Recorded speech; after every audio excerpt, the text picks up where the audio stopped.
join you. We're starting. I'll be back. Ah. Not if I lock the door. That's what you get for going off to get a beverage when it's Mario time. Alright, I just need this link over. Come on, where's the link? Did I push the wrong button? No. Everything's good. Ah, foiled. You came back too quickly. Oh, Yep. Man. We're having more fun rants, chat. I'm great at ranting. No, we mustn't speak of it. No. I'm not mentioning the rants. Because I showed him Sonic 1. Yeah. I made him watch me beat the Green Hill Zone. Dunk on him. He had to flex on him. That's right. I got flexed on. That's right. But not even the good type of flex, like like Flex Seal. That's JonTron proprietary, secret knowledge now. No, you can buy it for only $8.90. I have no idea what it costs. I've never seen their infomercials. I've only seen the memes. No, we saw their infomercial. JonTron aged to death when he turned all white when he opened the chest. Okay. Do you remember that meme? It gets passed around. Oh, you never saw that JonTron episode? I'm sure I have. I've watched all of his episodes. I'm trying to figure the controls out again. Okay, we were in the library kitchen. Why is there a library kitchen? No, the library is the library, the kitchen's the kitchen. The library is that brown building. Oh. And it's blocked at the moment. I've already beaten the kitchen. Then you have to get into the dome. That's where all the new world... Oh, the library's open! No, wait. No. See the kitchen and the library are right next to each other. Yeah, why? I don't know. But go over to the library. It's open. Well, I don't want to go to the library. I don't want to fight worlds in the library when I've got worlds in the kitchen. No, it's cool. It's cool. You can do it later if you must. All right.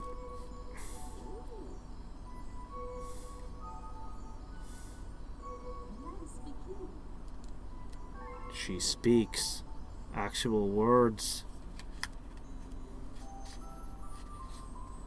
The Celestial Dio. Cue the Joestar music. Yeah. I thought she was gonna read it to us. What is this? I have to read it for myself? How dare you? Our story begins a very, very long time ago with a young girl. One day, this girl spotted a rusted spaceship holding a small star child. A starman. We're in Earthbound. Oh boy. Hey there, Phrybius. What is your name? Are you lost? The girl asked the star child. Welcome to your first Mario experience. This is clearly indicative of what the entire series is like. This moment right here. This is Mario. We were just having a rant about that. I'm Luma, and I'm waiting for Mama. She's coming for me on a comet, said the star child, who had been waiting day and night. Who's your mama? Luigi. And stop calling me Mama! You had to ask. How do you make that sound that he does? He does that. Alright. Oops, I lost one. Oh well. Probably not important. At nightfall, the little girl borrowed her father's telescope and peered into the sky. She looked and looked, but she saw nothing. Hours turned into days and then into years, but still the sky revealed nothing. Finally, the little girl sighed and looked at the Luma. If we stay here looking much longer, I'll be an old lady soon. But then she had an idea. Why don't we go out there and find your mother ourselves? Good thing there's air and space. The girl and Luma fixed up the rusty spaceship, and then the two set sail into the starry sky. And this is how the search for the celestial mother began. Oh. Chapter 2. Let's look at Chapter 2. Could you unlock them slowly, bit by bit? Can you play the game? Days passed with no sight of the comet, or even a single planet. Instead, asteroids extended as far as the eye could see. If I had known it was going to take this long, I would have packed more jam, said the little girl, above the rumbling of her tummy. Before they left, she had packed all the essentials: a telescope, a butterfly net, stuffed bunny, bread, milk, jam, an apricot-flavored tea, her parental consent form. I forgot to bring water. At this, Luma burst into gales of laughter, and the girl began to pout. As long as I have starbits, I'll be fine. Want some? The little girl couldn't stay mad after hearing this. Here, have some rock candy. Oh, wait, no, they're just rocks. Sorry about that. Luma continued to laugh, and the girl couldn't help but join in. All right, maybe just a nibble. Leaning out from the ship, the pair began to collect starbits with the girl's net. They almost fell out a few times, but they kept on collecting. The starbits tasted like honey. It's a good thing that she can eat rocks. It's Mario. Wow. You should if you want NES, you want Mario 3, man. Mario 3 is the jam. Oh, yeah. Mario 2 is also pretty good. A beam of light pierced through the ship's window. Thinking it was the morning sun, the girl peered through the window, only to find a turquoise blue comet shimmering at her. The little girl shook the sleeping Luma awake and shouted excitedly, "We have to get to that comet!" The pair descended to the comet and found it was made of ice. She's barefoot. Mm-hmm. They looked high and low, but Luma's mother was nowhere to be found. Exhausted, the little girl sat down with a flop, utterly unable to take another step. Look!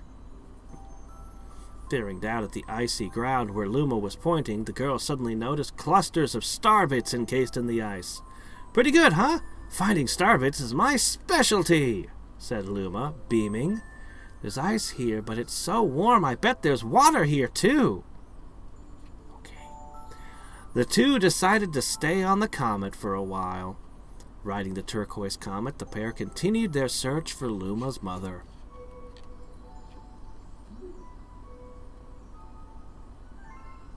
Okay.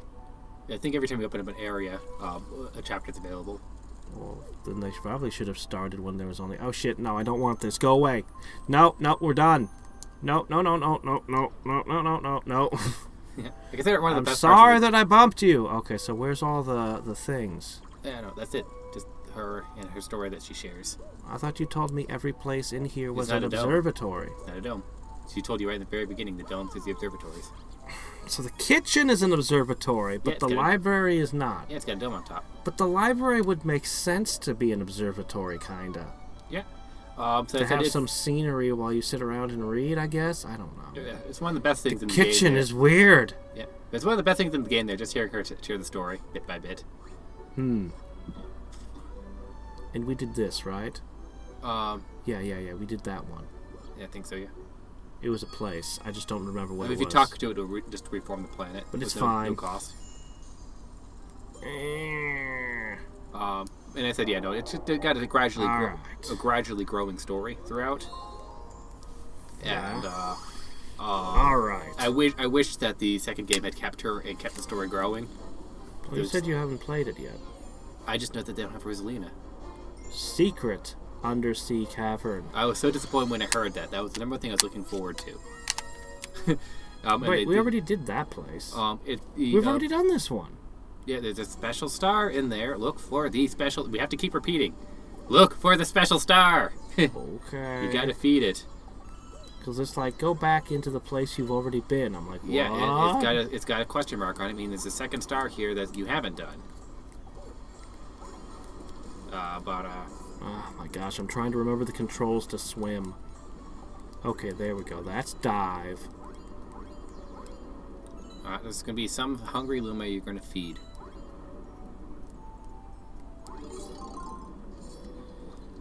Yeah, no, at the very end of the game, the second one, you can unlock Rosalina at the very end, which will give you some small commentary. Very last thing. I was like, dang it, you were the selling point of the first one. And she never comes back into the series ever again. Until 3D World, where you can play as her.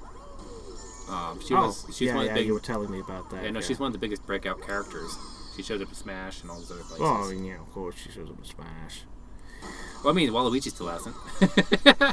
Wahoo. Boos haven't. Goombas haven't. I don't know. I would like Birdo in Smash. Birdo would be weird, but I want a Metroid. Okay, that's just going to take me to the thing again. Well, let's look. Yeah, you're stuck it's here. Definitely not here, right? Yeah, now that you're here, you're stuck. Because you can't get back. The Hungry Luma's not going to be here. Okay, but so it's definitely not up here. Yeah, and you have no way of getting back. So, yeah, you're going to have to redo the stage. Doggone it.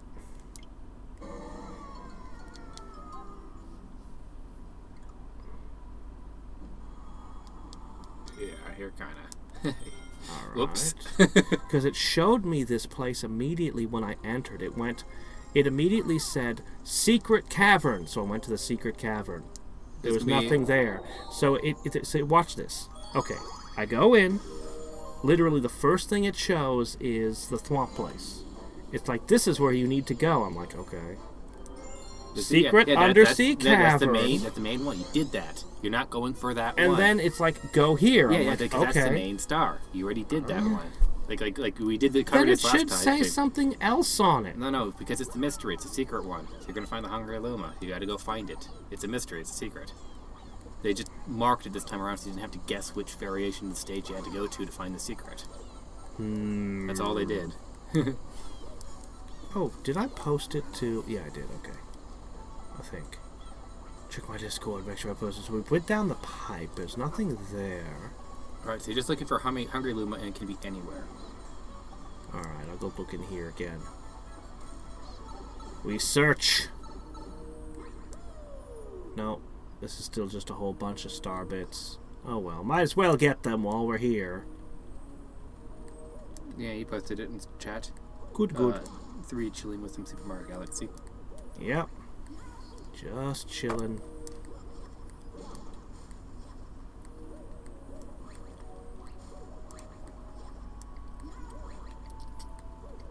Gotcha.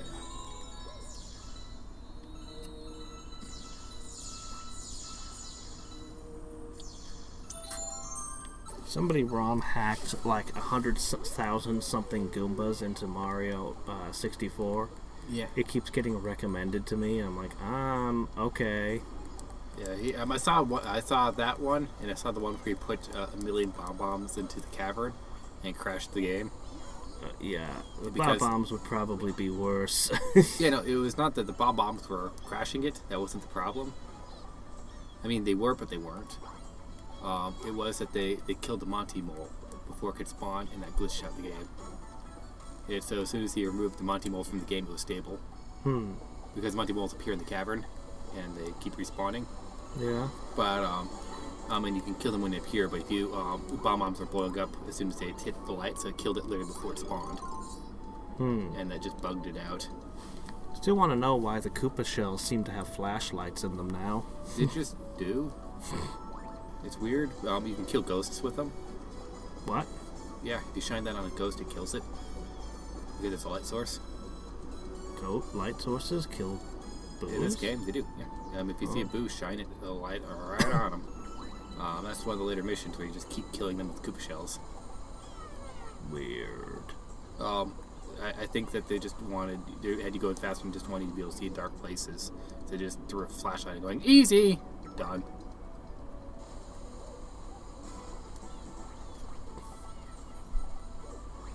Alright, let's see. Try to climb to the highest place you can, I guess. I'm gonna go this way. Because there's a box. And I'm gonna try to remember how to throw this. Aha!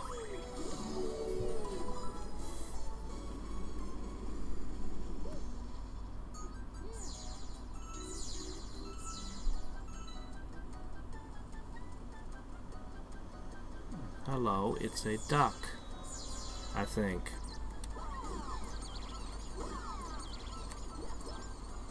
I can't pick it up or do anything to it. I have no idea. I don't know. Yeah, I figure you bounce on it or something weird. Whatever maybe that is. Maybe it blows bubbles at you or something. I could You're see. you're gonna have Let's to see what interact with it in does. some way. Yeah, it knocks you out. Oh, okay. That's weird.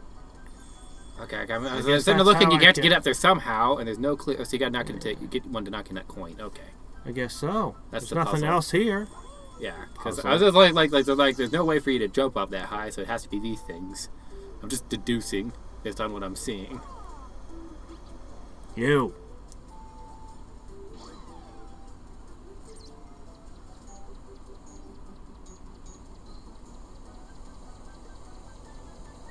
Strangest puzzle. I don't think this qualifies as a puzzle.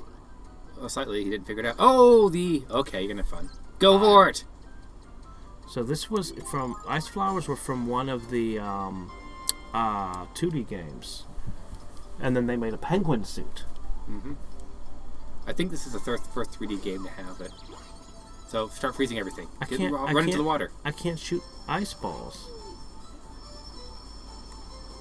I don't even remember, but just touch the waterfalls. Wall jump. Climb. Oh. You're running out of time. Why is there a timer? Because there is. That's the only frustrating thing about the ice flowers. There's Why some does time it limit. have a timer? They said so. Oh well, the ice doesn't. Oh shit! There it goes. Yeah. So, All right then. Well, So these are always associated with challenges. Same thing with the flamethrower one. You have it for a time. I can't Fire shoot ice balls. Is what I don't get. I don't should know. be able to just throw ice snowballs to freeze things. One would think, but nope. Okay. Nothing here. So you gotta go to those other two waterfalls on the other side. He just clings. Find a way to ascend. Alright. I guess it's these three here. Alright, makes sense. Alright. Hoppity hop. No, turn around. I want. Oh my gosh, it fell in the water and died. The Oops. jumpy thing. No, look. Oh my gosh, I hate this camera. Come on. Do the thing. Can I switch to first person? Oh my gosh. Okay. Why can't I look upward? He Thumbs up? refuses to look up. Don't It know. just gives me a nope. Don't know. Ah. No, just run it and wall jump.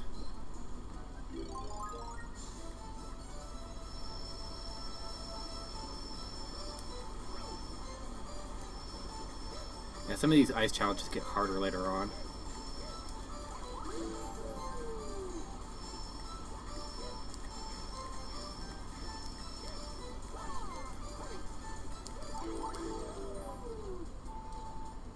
Hey, you Goomba. Come here. Spin. Darn it. Not quite high enough. Is there a nice flower near you? No. Let me look over there. There's a floating ledge over there. Well, at least I get a good view of the whole world now. Alright. I tried killing the Goomba, the piranha plants. But you might have to go all the way down to the bottom. It's just worth checking to see if there any of these act as checkpoints. Nope. Alright. Well, back to the bottom. Just gotta be quicker. Alright. Your challenge is laid out. Do you want me to get up?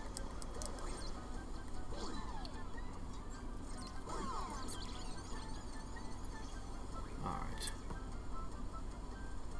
Ba-ba-ba-ba-ba-ba-ba-bum.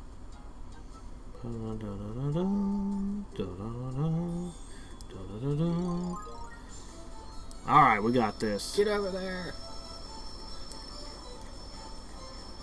No time to wahoo. Just gotta yeehaw all the way to the top. Mario becomes Frozone. And you got it. Alright, that's ice water, so don't fall into the ice water. It is? How can you tell? It's not see-through. So it's super, super cold. Whoa, what's happening? You're skiing on it. You're gonna fall in the water shortly. Get on a platform. The ice is melting quick. Yeah, Why is the ice melting so much faster here? don't know. You said this is ice water, but it just melt. I don't know. Breaks faster. But yeah, you do not. It's not breaking now. Yeah, you want to get out of that water quick. You'll start taking really quick damage in there.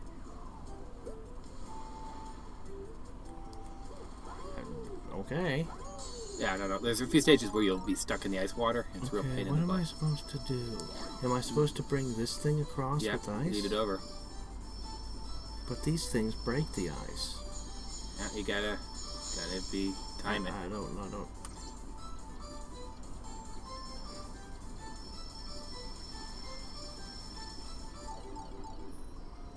You wandered too far. Oh my gosh.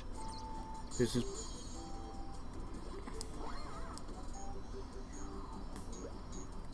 Okay.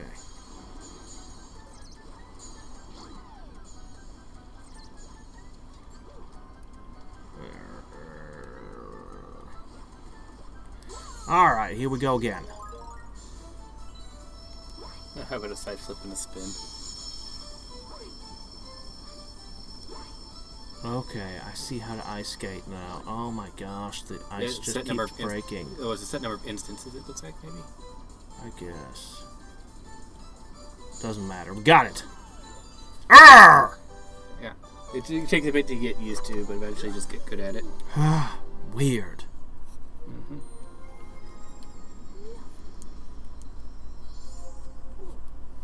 Success! How about killing the weird, huge piranha plant? Yeah, that would probably just be a coin as well. A new chapter added to the storybook. For that? Okay. Yeah, I don't know. It might be just linked to the number of stars you have. So that, I don't know, every 8 or something. Alright, well, I'm gonna do this one. If I looked it up, I could give you an answer of how the story chapters are unlocked. Freeze Bubble Galaxy. But yeah, the library and the storybook is one of the most memorable things to me about this game. It's like teeth. Mm-hmm. Hey there, Nico. How's it going? Oh, poison swamp. Okay, watch out for the poison. I think the poison's instant death. Why is this in the kitchen? What's the to the kitchen area? Because the sweet area was in a previous area. Mm-hmm. There's not really much theming to any area. You've noticed. Weird. Like you're gonna get hung up on the fact that you're in a kitchen. Like the first area was a bedroom. There was no real theming to that one either. You had a bee. Well, this is one of the complaints about the the next game they make. Well, there's theming problems. Yeah, but yeah, no. This one is very disjointed because it's just observatories looking at various planets. There is no connection to the kitchen to any of these. It just happens to be where the observatory is. It's a bit more annoying to me when you're in the grasslands and you have ice stages. Oh wow, instant death. Yeah. It's a bit more annoying when you're in the grass area getting lava stages. It seems to me like the kitchen should have food. Yeah, no, this game was built with no theming in mind. It's just a bunch of planets. And then they just threw the observatory. I think I have an idea of what terrors await me. Yeah, so if you're looking for where the telescopes to have any connection to the areas you're going to, there is none.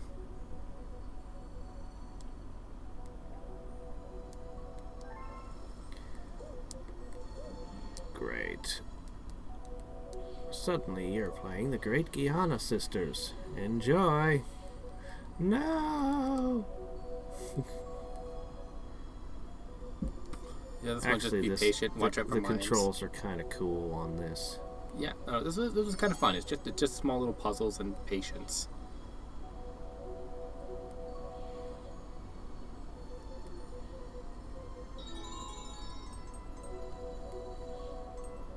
Just don't touch it. Hit the propellers. Yeah, can't hit the propellers. Can't hit any spikes. And I think you need to recharge this occasionally, so you have a time limit for the bubbles. I do? I think so. That would be very bad. So that because there's no recharging stations. So far, just keep your eye on. If you see a recharging station, go for it. Got it. Oh, there's the last piece.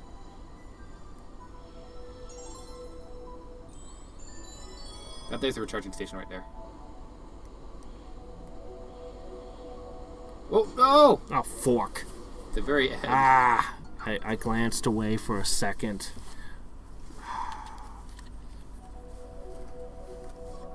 You need to make the spikes stand out a smidge more with their... Oh, fork.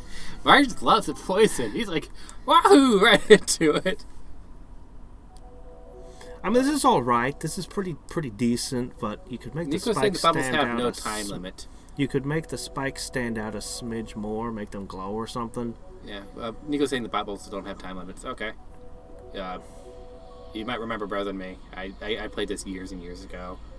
I have to remember some section just getting in and out of bubbles a bunch. But I've only played Galaxy once. Okay, the spike should start. A lot of other Mario here. games I've played repeatedly. All the Super Nintendo Marios I have played over and over and over again. I know them backwards and forwards.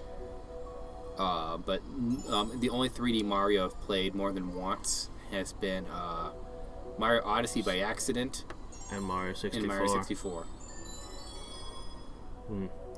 My friend had Mario Odyssey, and so I played it at his place, and then he deleted my file, and so I had to restart it when I was at the halfway point. So I've played that 1.5 times. Oh. Wasn't expecting that. Oh, no. One of the biggest hacks that would help Mario Odyssey would be the having no time to pick up this moon. Stars you just grab and just keep running without the cutscenes. I think there's a video out there that put together that if you add up all the cutscenes for grabbing the 999 moons, it's an hour and a half Ooh. spent just doing that. It's sort of like that hack for Mario 64 where you never leave the paintings. It's just a brilliant move. It's one of the best hacks I've seen. But doesn't they change the stages between them? Yes, you sometimes do have to leave for the special ones like the Racing Koopa the Quick. But the vast majority you can get just by never having to leave the stage. And so it really changes how speed runs and everything runs when you need to play that hack. Because people had to come up with new strategies. So the hack has its own speedrun scores, eh? Oh, fork! Yep. Well, they warned me about that happening.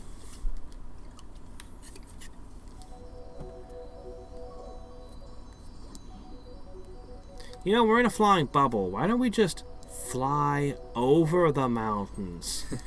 You exist in 3 dimensions now, Mario. Let me just put this underneath you and blow you upwards. No? You'd rather do this? It's a slime bubble. It's keeping its liquidity by being touched to the poison, I guess. Makes sense to me. Okay.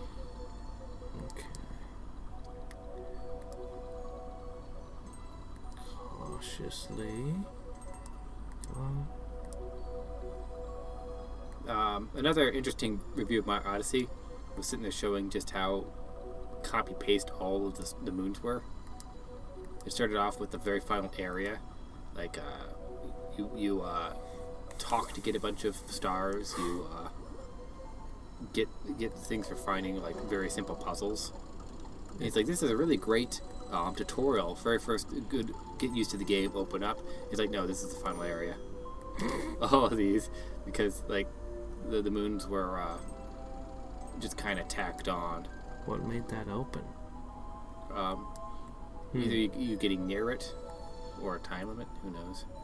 I'm expecting it to pull back and try to pinch me or something, but no, it just moved, and I'm like, okay, what did I trigger you with? Not gonna complain. Yeah, but I like to understand what's happening because It's just you getting near to it's what's triggering it. Okay.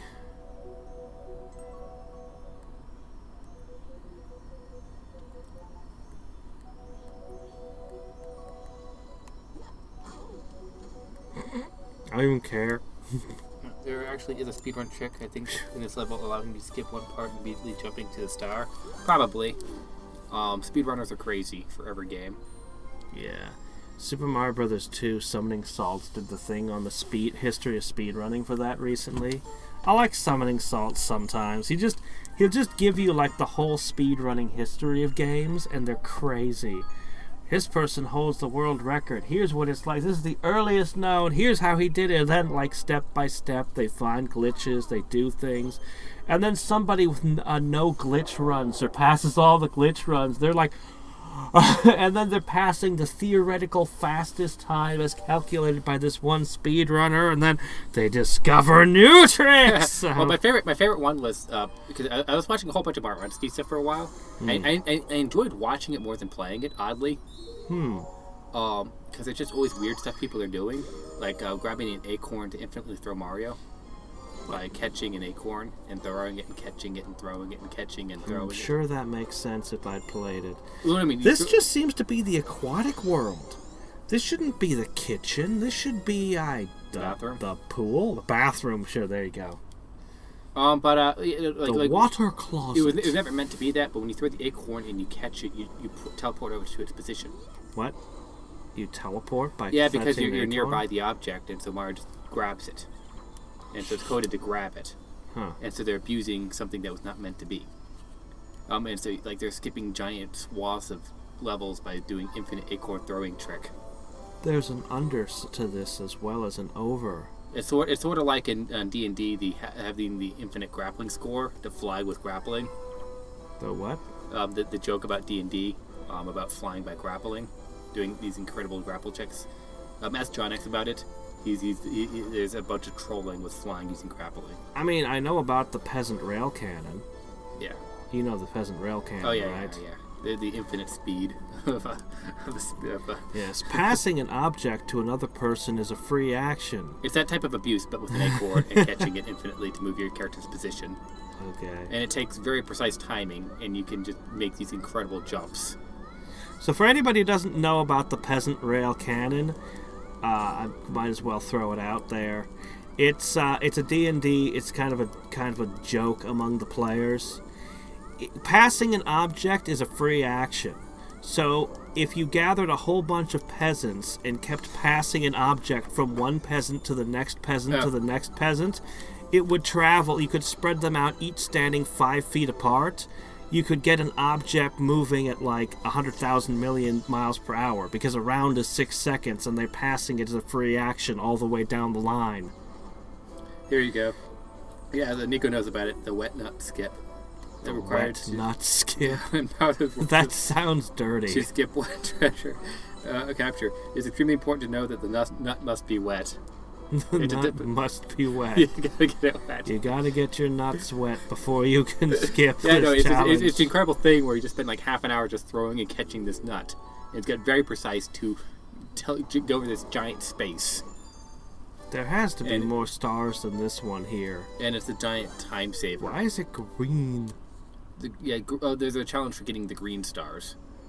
Wait, what? Yeah, there's a handful of green ones. There's like 3 of them in the game. Only 3? Yeah, and so something will tell you that you need to get all 3 of them. It's like the special challenge. Oh. Well, I just got one. Yeah, but that's towards the end.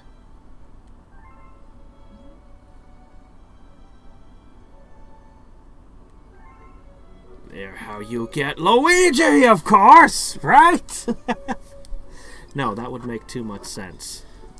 But something else that was funny. This thing. Yeah, this thing that we couldn't use. Thank you for helping me. I'm the guardian of the Trial Galaxies. Trial? We need to get 2 others like me. You have 3 of them.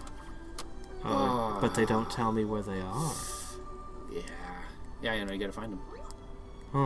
Huh. Wait, is every time I rescue a star, is that another Luma that appears here? Yes. Holy shit! You're populating the whole Oh! ship. That's why there's more and more music and more is being lit up. I'm collecting Lumas!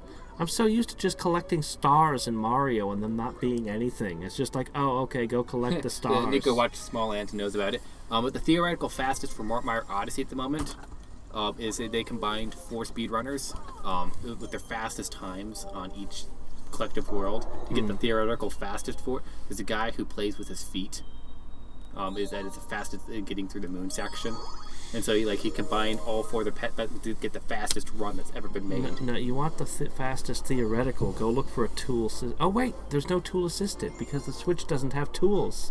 Oh, no!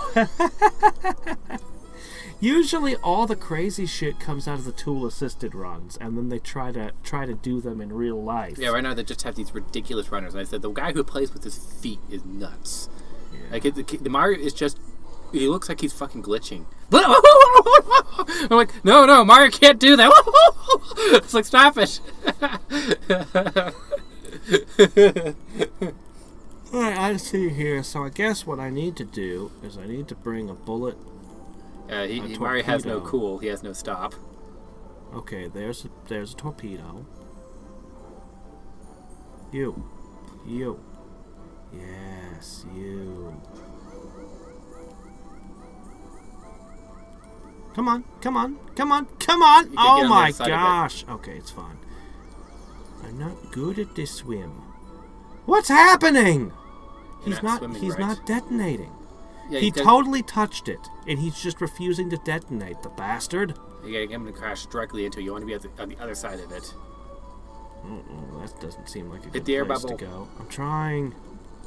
I'm bad at the swim. Ow. I would say, I do agree, you are bad at the swim. I'm bad at the swim. Oh my gosh, the blooper's chasing me. Though it's not nearly as scary as a Mario 1 blooper. Mario's greed will heal him. Yes. Are we playing Mario or are we playing Wario? The coins give him the will to live.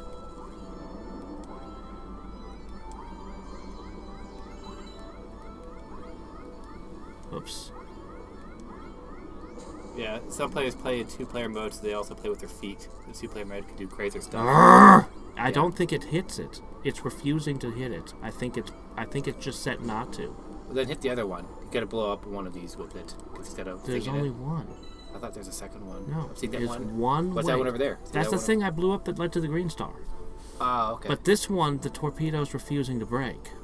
Okay, then head up. So, must be another way. Well, no, I'm supposed to break the weight somehow. Oh. I just don't know how. If it's I think the torpedo, I don't see a turtle shell.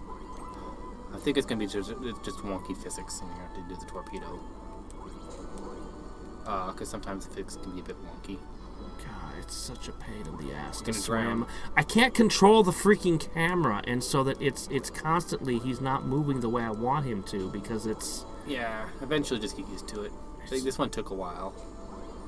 And just through the force of sheer inevitability. I just want to swim in a straight line, but everything is curved.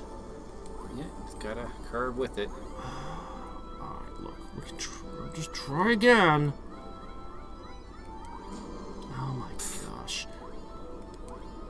Oh my gosh, just swim that way, damn it. Want me to do this section for you? It is kind of pissing me off. He's constantly turning around and swimming in weird directions. It's like, no, just go that way. You got two of them? No! Oh my gosh. Yeah, not for the propeller. And now get on the other side of the thing. I'm trying. And you got it. Okay. What the hell? I told you, it's just wonky physics. You just had to get it to hit it directly.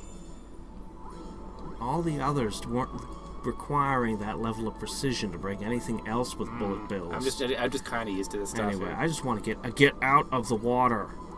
Yeah, water tends to be the weak point in so many games. Oh my gosh, Mario.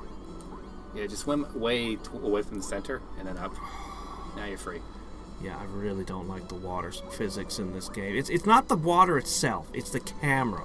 If I could just tell the camera what to do, I'd be in perfect shape. Be like, okay, just face this way, Mario. But for some reason, they lock the camera. Yeah, it's just the old way of cameras. This is a problem in a lot of early 3D games. This isn't an early 3D game. It's still like this isn't.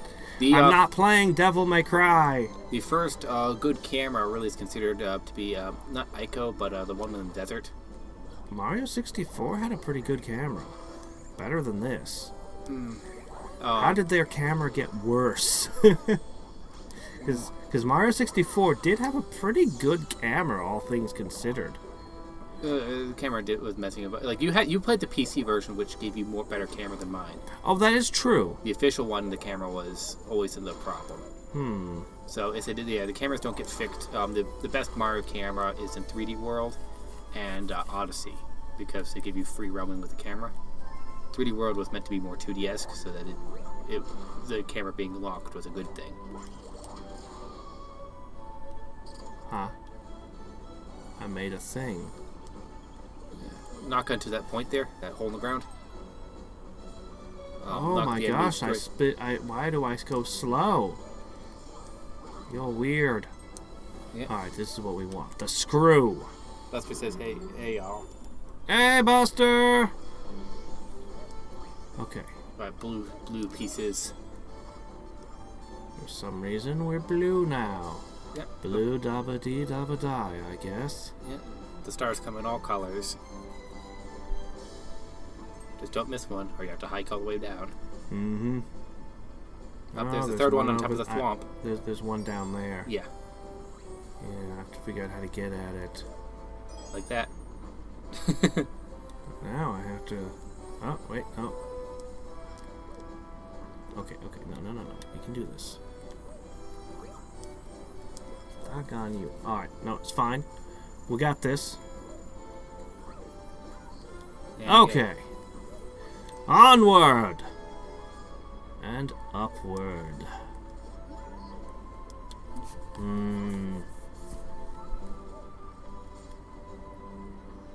There's another one. one. 64, the camera simply is somewhat free. It sort of is, but it will sometimes get stuck in the worst places in Mario 64. Whereas in Mario Galaxy, the game loves to know it is better than you. How to set the camera and auto controls it. Yeah, there's quite a few places where it locks, and it's unfortunate. But that's the biggest gripe about 3D games and cameras is the locked camera. And so yeah, I'm not seeing any others. Oh shit! Breath of the Wild gave you control. That's what I'm saying. Breath of the Wild, Mario Odyssey, they gave you control. And yeah, and that's camera. Awesome. The only time that a camera should ever lock is if you're doing a 2D section. Mario Odyssey does some 2D sections, so it makes sense for the camera to lock for moving axis. I guess I'll just murderate you. Oh, there it is. I was looking everywhere for that thing. No, you found it. Oh, it made one of those.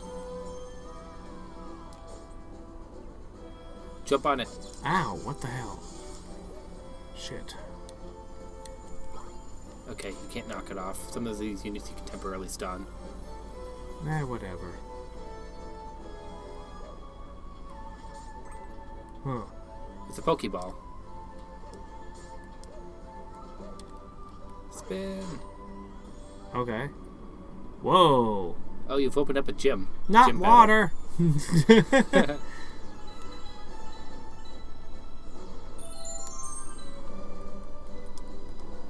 And now we need to play Blitzball. Surprise! Bet you weren't expecting that. Certainly wasn't. The screw comes out, it just opens up. That was really cool.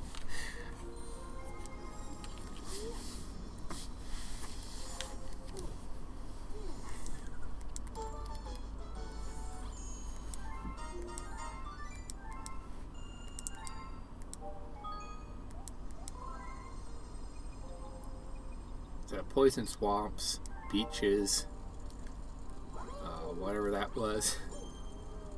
With propellers. Yeah, we gotta find 2 more green stars now. Yeah, they're hidden every, and then you have to unlock the trials. Oh, the ghost house. Hey, look, meat. I can get past that guy that goes grumble grumble now. Either that or Luffy will be attached to it. He loves meat that shaped. What is that meat exactly? What part of the body results in that? That's a good question. Hey, it's Ouija and a key. Yeah, we might put that into our comedy sketch there. Oh, where's that come from? Like the animal, the creature just appears and just poof, and then just that. What part of the body is this? Eats it. Oh, not the good part.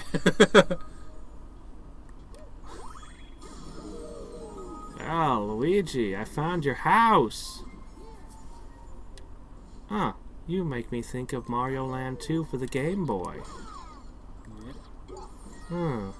Ah, man. Smashing I pumpkins. wish they would revisit the Mario Land series. Oh, it counts as armor against being stomped. Because when they made Wario Land, I really liked that game. Shake It looked amazing. Yeah, maybe you should do a playthrough of that at some point. It looked really good. I was impressed. It's one of the most technically difficult games of the Wii. Technically difficult? What does that mean? Running the software to the console to the absolute extreme of what it can handle. Oh my gosh, what the hell is happening here? Every stage is big, right? Yeah. But it's all hand drawn. It's all one giant image they had to import. And the game could barely handle it. It had to be perfectly lined up. And it uses all the memory of the console. And they max the disc out with art assets. But it's a 2D game. Oh shit. Oh, you were telling me about light. Yeah. But the torches don't count, I guess. Nope. Huh. And it just looked like a really fun time. Yeah, no, every stage has 2 songs. Because you're always stealing crap. And so you have the get the thing and then break out. And so you always have a new route on getting out as fast as you can before the Shake King comes for you. And shakes all your money out of you. Yeah. That was just cool. Yeah. It's a fun game. What the hell hurt me? The fire. You jumped on the fire. Those hurt me? Yeah, Oh, okay. you lit yourself on fire. Alright. Whatever.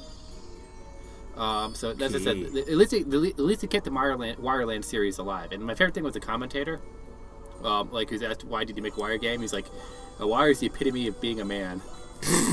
Okay. Yeah, there's not really any fart jokes in the game.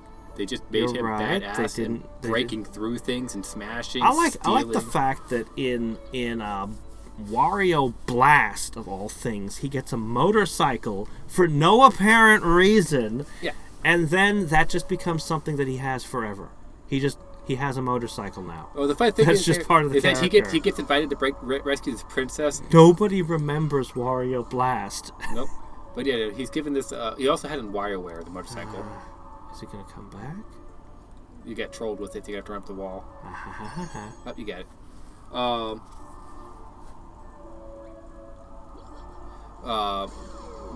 At the very beginning, It's a picture of a black hole. He's being begged to save the princess, and he could care less. It's not until he's given the money. Money. And that's just kept throughout the game. He finally rescues the princess, and he just chucks her. It's like, where's the money? That's who he is. That's a Wario for you. Yeah, it just keeps it fun that he is an anti-hero.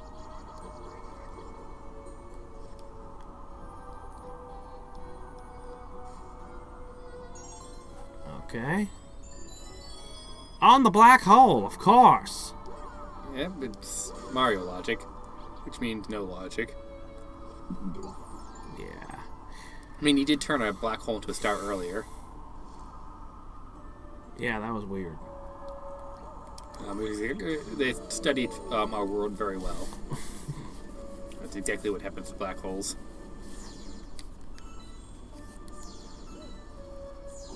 It's cool having this ghost house.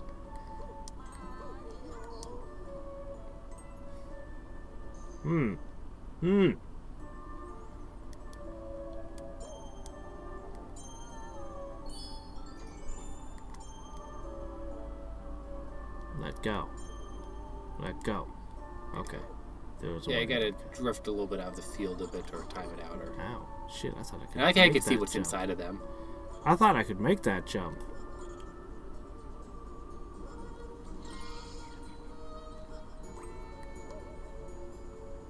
I think what's going to happen is we're going to get to the end, and he's going to take off his hat, and it's secretly Wario. He's going to... Yeah. Suddenly he takes his girdle off. Boom! Gains 300 pounds. Written in bush. Well, in Mario 64, he just throws out another hat, the DS game, and suddenly he turns into Wario. What? In the DS version. In the DS version of this? No, in Mario 64 DS.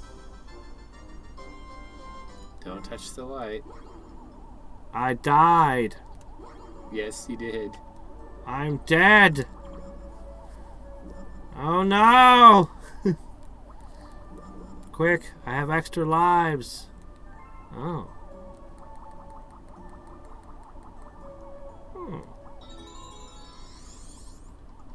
Won't that turn me back? That's a 1-up. I'm a ghost. That doesn't seem to add up. It gave you extra blue life. And extra unlife.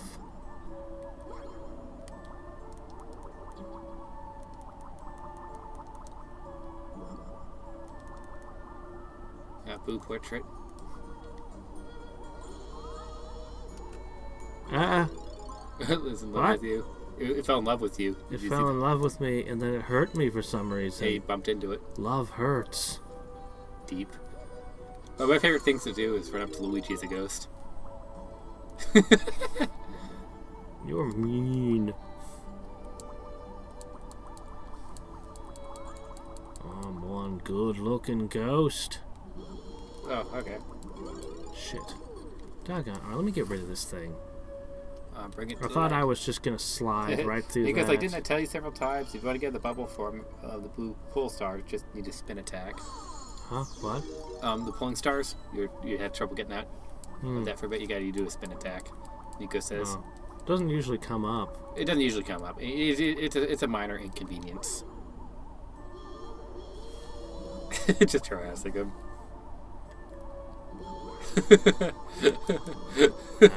I think he should be more afraid of the fact that his brother is a ghost. No, he doesn't realize. He just sees ghost and is panicked. I can't use the sprang. Sprank.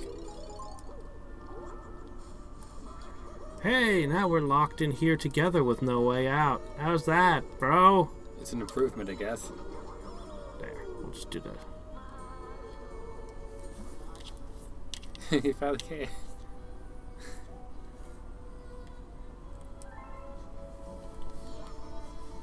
This isn't a green power star. What's wrong with you? Wrong! How are we gonna get home? We're locked in a cage. Very slowly. It's gonna be a 15-year sentence. 15 years later. Ba-da-dant. Hey, Luigi posed too. Oh, that's cool. Yeah. Neat! Oh, he's now here on the base. We found him. Ah. But you can't play as him.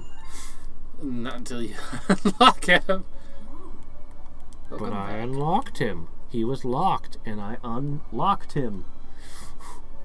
Yeah, you get a few Luigi missions. He's gonna point at previous areas and be like, aha! I found a star here. Yeah. It's a neat inclusion. I really like this game. It's just a fun and beautiful game. Needs more Geno. Anything would be improved with 10% more Geno. I think he's pronounced Gino, but I've always called him Geno since I was like a little tiny person. So you know what? I'm just gonna keep doing it. Oh, we also have One Punch Man was made better with Genos. I like Genos a lot, but we all know who the greatest hero is. Moomin Rider.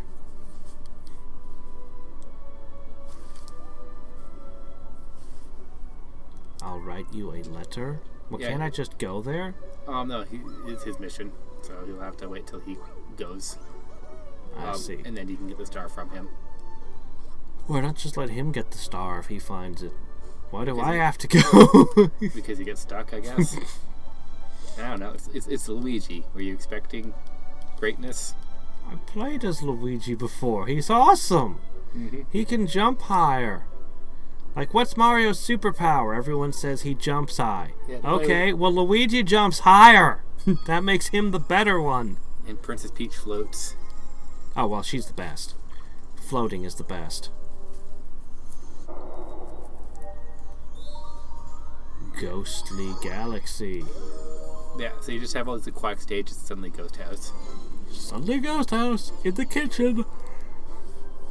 Oh, just saying that very spooky. I'm just saying that her sprint. kitchen has poison and ghosts. That tells you all about. I mean, the poison could have been with the dishes. I don't know why. I'm just saying it's just a warning. Oh about her. no! Are you gonna make me race? It's just a You're gonna warning. make me race. It's just a warning about her cooking. A bunch of dead people and poison. Ew, your cooking is terrible. Yeah, like when there's a bunch of ghosts in their kitchen. I mean, they didn't survive. There's just a bone sticking through everything. That's where Dr. Wily gets his bones.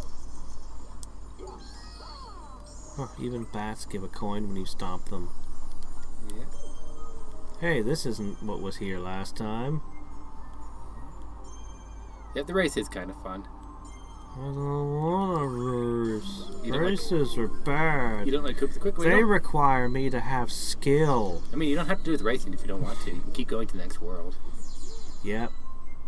Neat. You don't need 100% complete.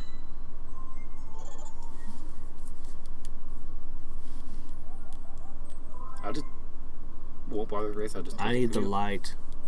I need a light source right now. He's got a helmet to protect his eyes. Oh, is that how it works? Probably. Okay. Hold on. You gotta be quickly grabbing them. Oh my gosh, it's... Okay. It's limiting me to only the really close ones, and... Yep. Okay, come on. Okay, there we go. That's working a little bit better. Wobbly. Okay, this is weird. Okay. You just gotta quickly chain them. Oh my gosh, what's happening here? Papyrus, what happened to you? He got ahead of himself. And the random black holes.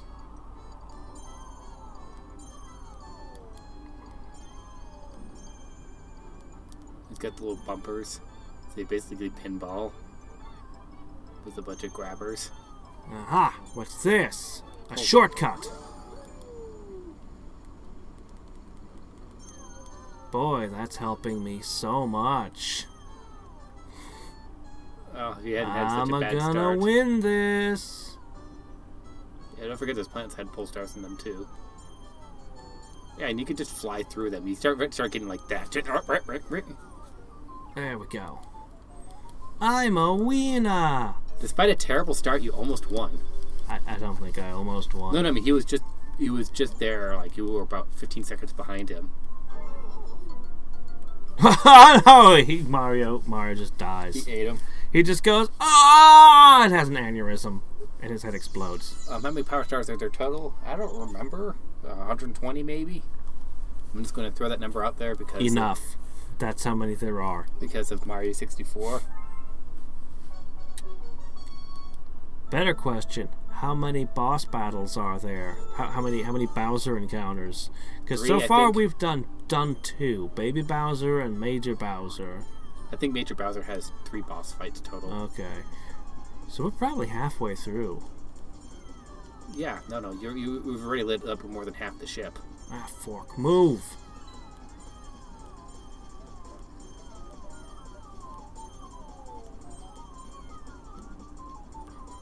Forking, fork. Get around that. I'm gonna use this cheaty shortcut again.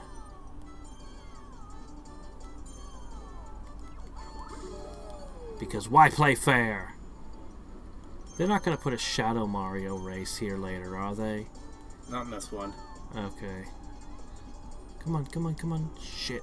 Come on. What the hell? I'm You're on stuck it. on the planet. Oh shit. I didn't realize I would actually physically be on it. Run! And you got it in your second try. Ugh. I was expecting to see a star sitting around. Okay. Yeah, that'd be it. I told you, you're only 15 seconds behind him. So, if it takes 1 minute and 10 seconds, you got 1.25 seconds first try.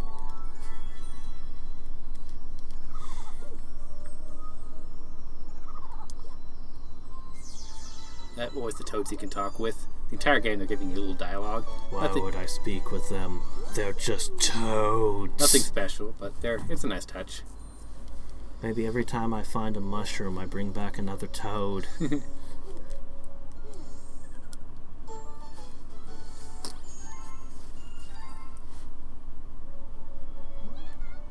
letter from Luigi. Bro, I got a star. No, I can't get back. This picture shows me where I am. Help! Okay. Yeah, that's a very easy place to get to, though. It's a nice idea there to just go, here's a picture. Good luck finding him. Yeah, they did it in Breath of the Wild, too. Man, I'm looking forward to Breath of the Wild, too. Oh, it's gonna be so good. It's coming, and it's gonna be horror themed. It looks like. And I'm gonna. Well, like the there's Mask. no counting on that yet. We can't be sure what it's gonna be. Bringing back a dead thing, like a bad move. And then we've also got the prequel. I'm not even a fan of the Dynasty Warriors, but I'll totally go in for. It's out already, so. Yeah. They even put up a free demo for people to play. Oh, he's just standing. Yeah, it's out on the roof. there. Yeah, it's the golden pipe. Oh no! How do I get up there? However, will I find it? This is so complicated. Yeah, you'll never Poor guess. Luigi could never get back on his own. Yeah, no, he just got stuck up there. He couldn't hop down from the roof. He needs his older brother to save him. It's kind of like Ramna 1/2 getting lost on their way to the toilet. Oh, you mean Ryoga? No, Yeah, wait, yeah. what's his name? Yeah, Ryoga. Was it Ryoga? Or am I mixing characters up? It's the pig. Yeah, the pig guy. Yeah. Peachon. We'll just call him Peachon. Yeah. I'm pretty sure it's Ryoga that becomes Peachon. Because I feel like Ryoga is a different character from a different show, but it's probably just because multiple people have the same name. Yeah, they all do. How many Sakuras are there? Well, Sakura is, yeah, I mean... Yeah, do you know Sakura from the anime? Which one? I think of Naruto, but... Card Captor Sakura? Ah, well, I mean, that would be the best Sakura there. Hey, look, there's a comet here. There's also Sakura Wars. There is. There's a Sakura Wars. There's a lot of things. I think there's a Sakura Shaman King. It just keeps going. I've run into like 3 or 4 Hinatas now. Yeah, Hinata. Because Hinata was the best in Naruto, she man. is, I liked her. Because what Hinata means is flower facing the sun. Hinata. Yeah, okay. So, Alright. Oh. Where's that? Oh, the race. Good luck. This one's tricky. You didn't simply triple jump up to your brother to show him you can also high jump high? You could have flexed on him. What if I just smash this thing? Can't. It's antimatter. If you touch it, you explode. Probably. At least Alright. Yeah, you want to do things like long jump and whatnot. Oops. No, wait. I had it. Hold on. Get towards narrower. Oh my gosh. Okay. The problem is he knows where I'm going and I don't. Okay. Cool. Backflip. Maybe? Okay, cool. Stomp down there. But where is he? Down there, stomp.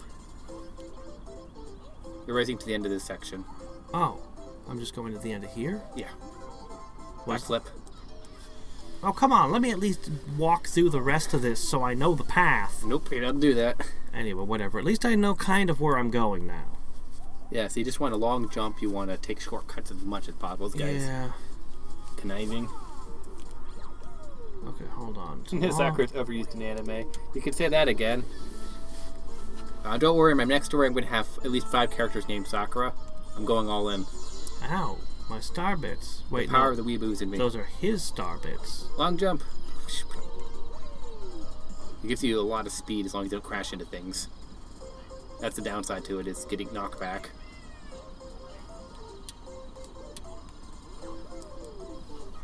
Okay.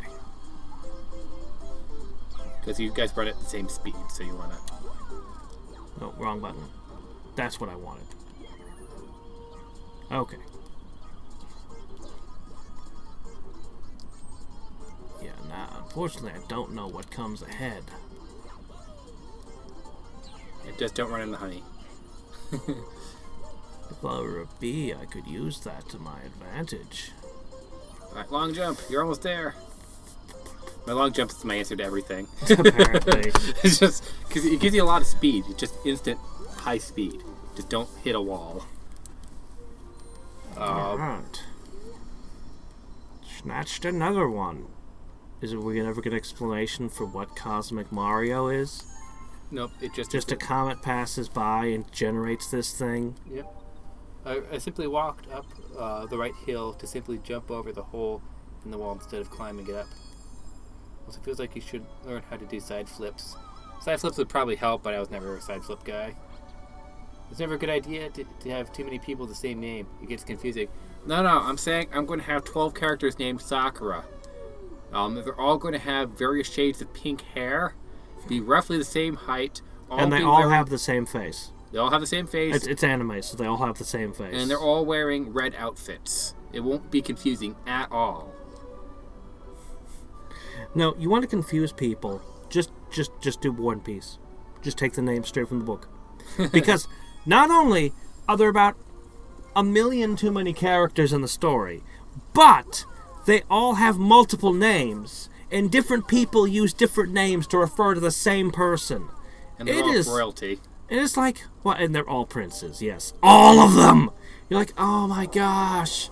Who? Prince? Who? What? How am I? You can follow the story, but you have to work.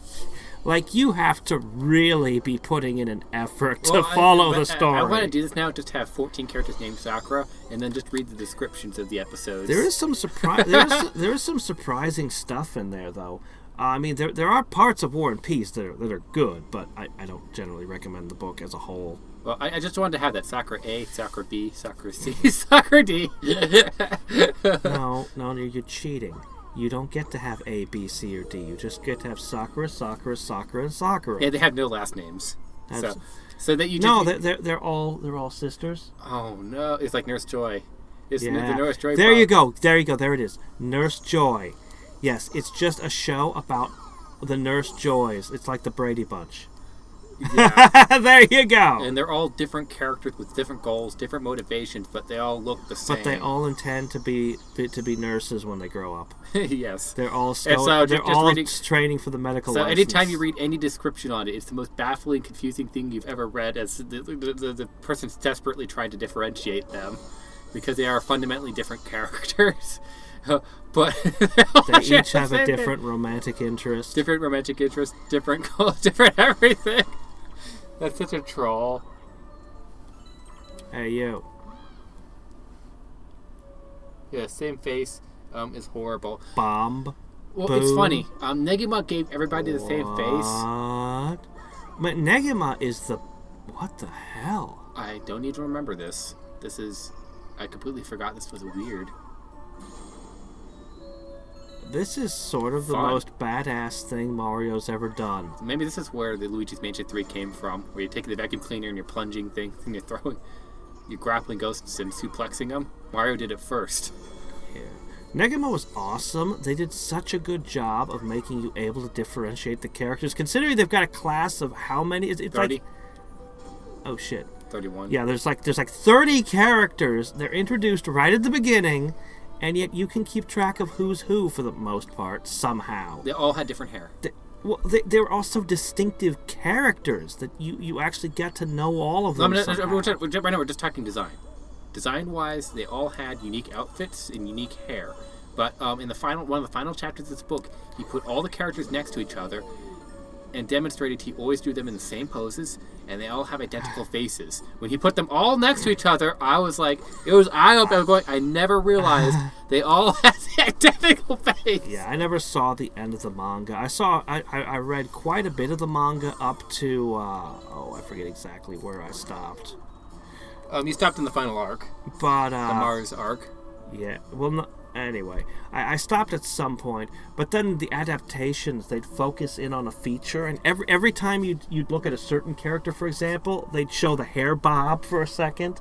They go, hair bob! And then they'd go, and like some other character talk, and they go, Wah! And zoom in on some feature as shorthand. Fans are working on to get the feel out of One Piece to get the meat and potato. It's called One Piece. It's really good. Yeah. I just watched recently one of I got a little Big bit Mom further. arc. Yeah, I'd been waiting and waiting. I showed him Zhao and the Big Mom arc. Yeah, but there are more. Because we watched the Dressrosa, and that was just difficult. Back in the day. Yeah, it was difficult to get through 122 episodes of padding. Darn it! Right now I needed that coin. Right now we're waiting on Zhao, and we're just going to watch the One Piece version. Yeah, definitely. One Piece is a good thing. Yeah, bomb booths are extremely difficult to forget considering the one boss requires them. Also called bomb booths. That's what they said it was, yeah. I wish more would show up. That's such a great creative idea. I like them. It's pretty weird. Whoa, I did 2 at once. I know. I mean, can you imagine any Mario game where you can just use these as just basically flails, and you just crash into enemies with them? It looks like a freaking power-up to me. The bomb booze. Alright, I need coins. Oh, come on. Thank you. Coins acquired. Next. You gotta remember, I only played this game once. I didn't. As soon as I unlocked Luigi, I just shut it off. I'm like, not worth it, because it was just getting those last few trial stars was just so not worth it. It's one of my biggest gaming regret moments. There's not too many times I say I regret doing something. Like I unlocked everything in Hat in Time. I don't regret that. The reward was not worth it. But you had fun. The only one that needed to die. Wow, this is a problem. You grab the other one, and you made it. Maybe I made it. That remains okay. I made it. This game is a bit forgiving in that manner. It's giving me a 1-up. That's a bad sign. Boss fight. Oh my gosh, I'm bouncing.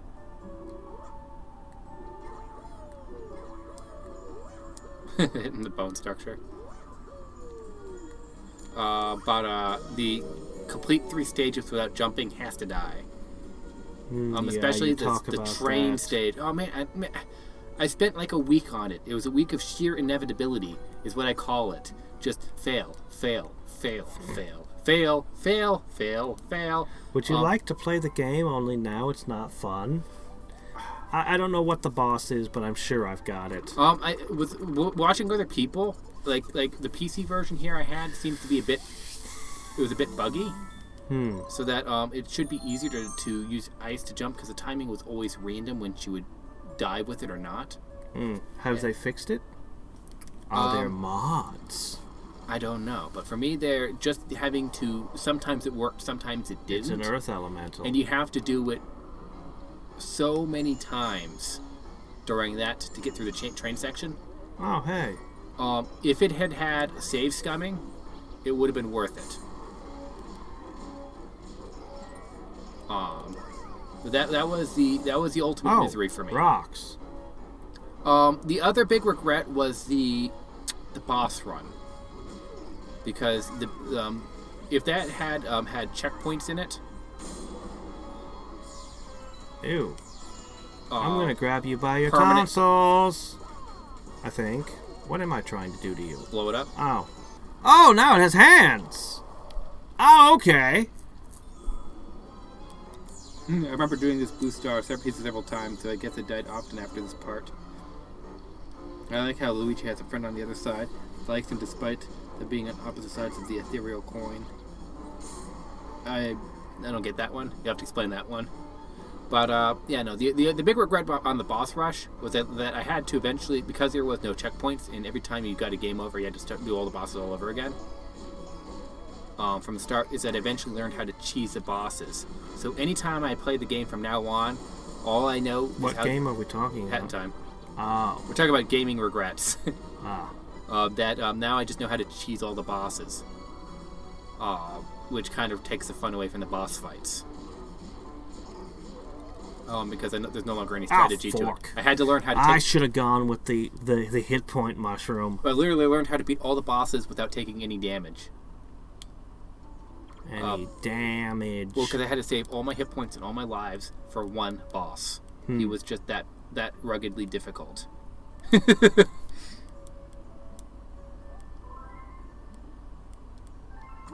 He's Boo. Okay. Alright, here goes the rest. Kirby Roberbo had the same thing with the hard mode bosses. I have no idea what... Luigi has a ghost girl? I have no idea. Must be from one of the Luigi's Mansions we haven't played yet. I've got 2 and 3, I just haven't played them. They're just sitting there with all the other games that I haven't played. But at least I'm playing Galaxy now. Yeah. Oh, we'll eventually play 3. It looks like a lot of fun. But yeah, Kirby Robobo, one of the last challenges to 100% the game. Oh, fork, what happened? Is to do a boss rush on all the bosses made harder. And so I got really good with Psychic, and I just learned how to cheese so many of the bosses. Psychic? Psychic We're power, talking about Kirby. Pokemon? No, Kirby Robobo. You're not listening. I don't know what that is. Oh, I'm a little distracted by Kirby's this. always had Psychic. That's one of the powers. No, he hasn't. It's in the Kirby Amazing Mirror. It's in so many of them. Well, it might be in Kirby the Amazing Mirror, but it's certainly not in his first, second, and third games. So is it not in Superstar Saga as well? I thought that was where it was introduced. It might have been. I played through Superstar Saga once. It's the best. But Psychic's brokenly powerful, and so I just use it to cheese a whole bunch of bosses. Which is like, once again, when you're to the point where you have to cheese bosses. I haven't. It's just bad design. You just made the player you introduced foo strategies. So I haven't. Well, that's not quite what that means, but. Well, I'm spamming literally a Psychic, just Yeah, because that's the only thing that works. I like literally in Hat in Time, I cheesed all bosses with one attack. I just found a broken combination. Doggone it. Because any other way of fighting them was just not so hard before, but now I'm just having trouble. Just not working. So, for Kirby, I beat Dreamland 1, 2, and 3. Wait, no. 1 and 2, but I did everything, including the super hard bonus boss you have to gather all stuff for. Apparently he does have a ghost girl. Okay. I played Kirby Superstars, like, really, really good. But not nearly as much as the other title. And, there are other Kirby games. Well, we played the Wii Kirby, and it was too easy. A little bit, yeah. It was so easy. No, we actually beat it. We actually beat it. Did we? Yes, we beat it. And I have so little memory of it, except for it had really cool super attacks, but it didn't matter because the game was so easy. We turned it on to harder mode, and it was still too easy, and that's where we gave up. Yeah. The harder mode, it didn't matter because they made it too simple. I don't understand why. I mean, the earlier games weren't like that. Yeah, no. They were. I mean, I'm not going to say they were the hardest games. I mean, good grief, there were no Battletoads, but they were not easy. Yeah, no, there's a pattern to it. And you gotta. I've already broken one of his hands. I just need. And you can also heal. Yeah. Well, he wasn't dropping the gold coins last time in this stage. He had stopped spawning them.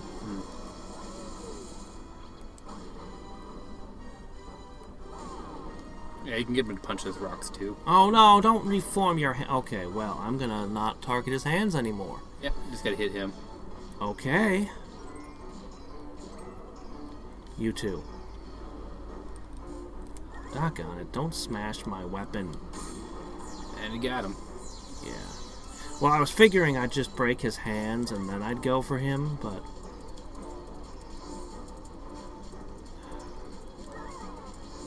Maybe I should just always get 2 flails when fighting this one. Whoop. Blew up. Yep. Alright, come on.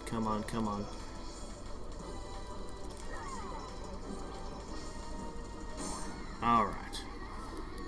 And I think that's it. I think you got him. Oh, no third phase? Oh, okay. It's a bit off pattern, but I like it. There's a cool boss. Do you notice the clouds are a whole bunch of spooky ghosts? Yeah, isn't Buster asks, isn't a good game, an easy game, a good thing? Most people would complain about a game being unnecessarily difficult due to bad mechanics or glitches. There's a balance. There's a balance. There comes a point where it's just insulting. Comes a point where you're like just bored because it's too easy. When you just walk through the last boss, like there's no new complexity. There's just nothing new. Shingen the Ruler. I loved the game as a kid. I came back as an adult and discovered that there's no strategy. It's a strategy game with no strategy to it. Because although the units and a ton of stuff is way, way ahead of its time, the AI is par for the course. I can make for you, Buster. Here, we'll just make some Mario Maker levels. I was so We'll just make the 30 stages back to back, just green flat areas with a flagpole at the end. You can beat it. Have fun. Yeah, no. I mean, like there's a balance. You got to have some level of challenge. You know, I enjoy games that are a bit too hard for me. Yeah, Hadriex likes. Hadriex has some level of masochism. I like distorted travesty, but it's not easy. I frustrate very easy in games. Except when I don't. I'm a bit inconsistent on it. But yeah. Like Sonic 1 really frustrates me, so I had a lot of rants on that today. I've beaten Link.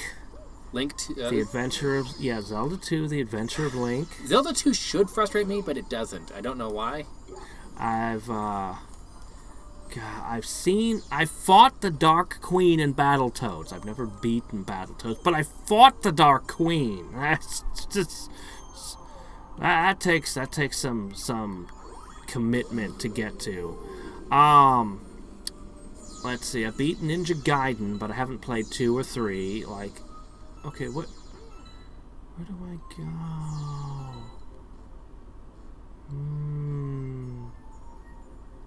Is it somewhere in this stage? In this area during the race? No, it's not during the race. Once you go into the race, you've gone too far.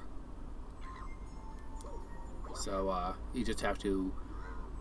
It must have been earlier. Yeah, you might have missed it. Just make sure it's not on this meteor since you're here.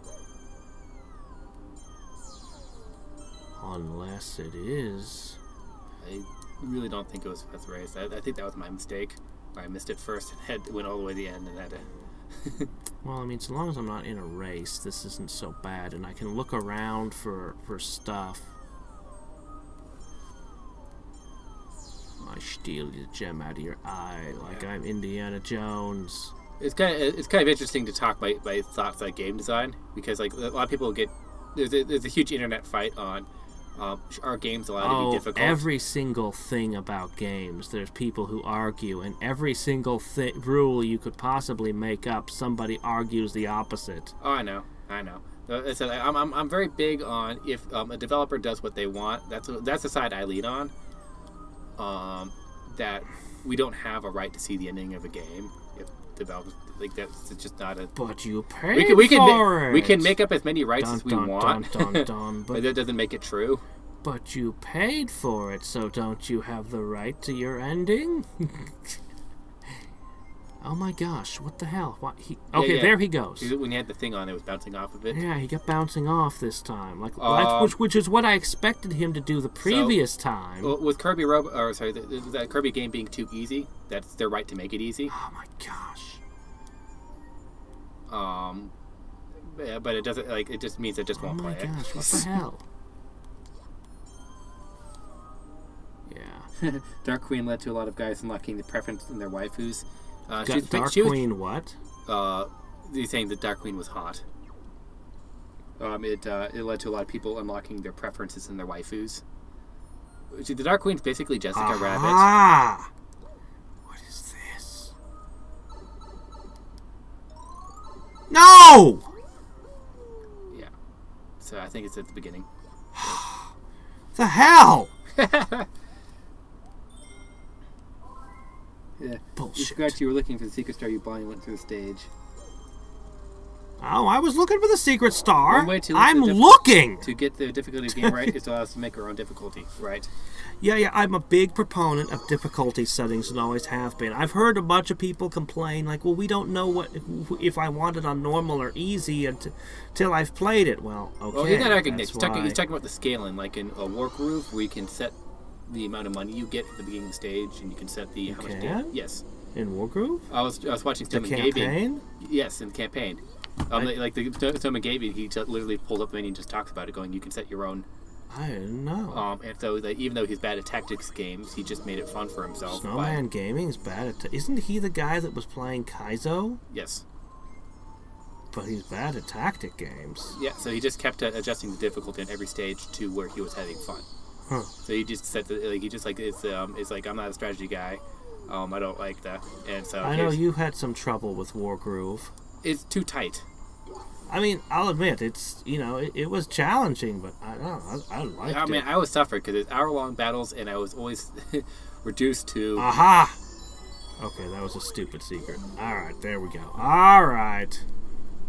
Yeah, and how about someone learn how to spin a tactic for yourself in the blue... Oh, yeah. Oh, shit, it's moving. Yeah, we always forget to spin a tactic free.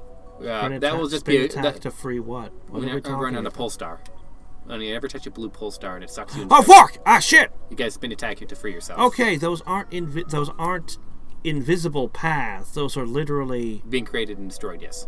So, yeah, existing. No. It's like the third time we brought it up in stream, but we keep forgetting. It's just going to be a continual problem.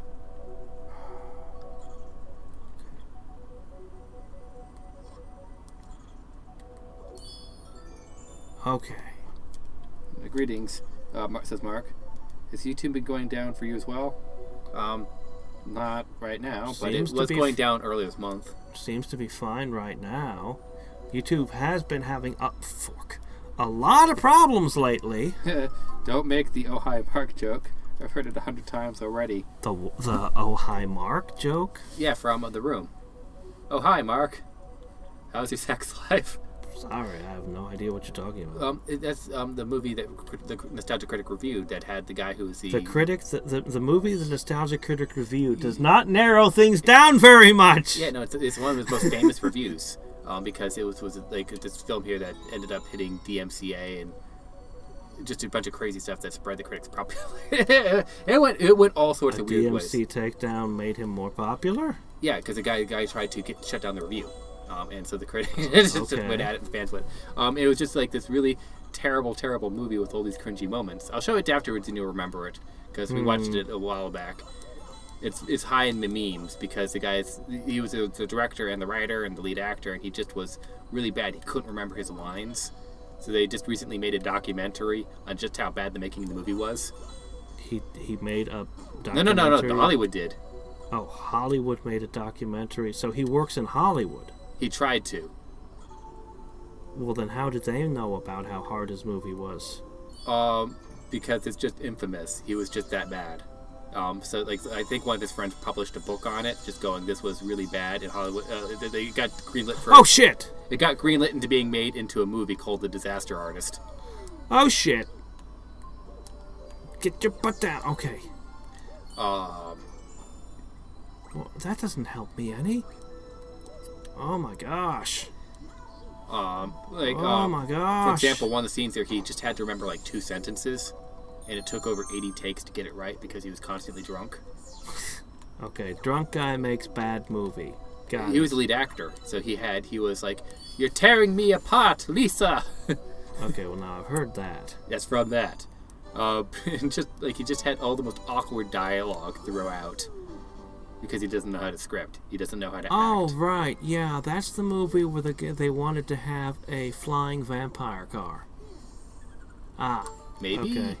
I don't remember that part. Well, it didn't make it into the movie. It just was really bad melodrama. Just everything about it was bad. It's become one of those famous so bad it's good because it's just.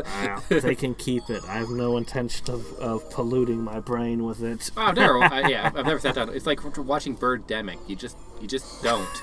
The review of it was enough.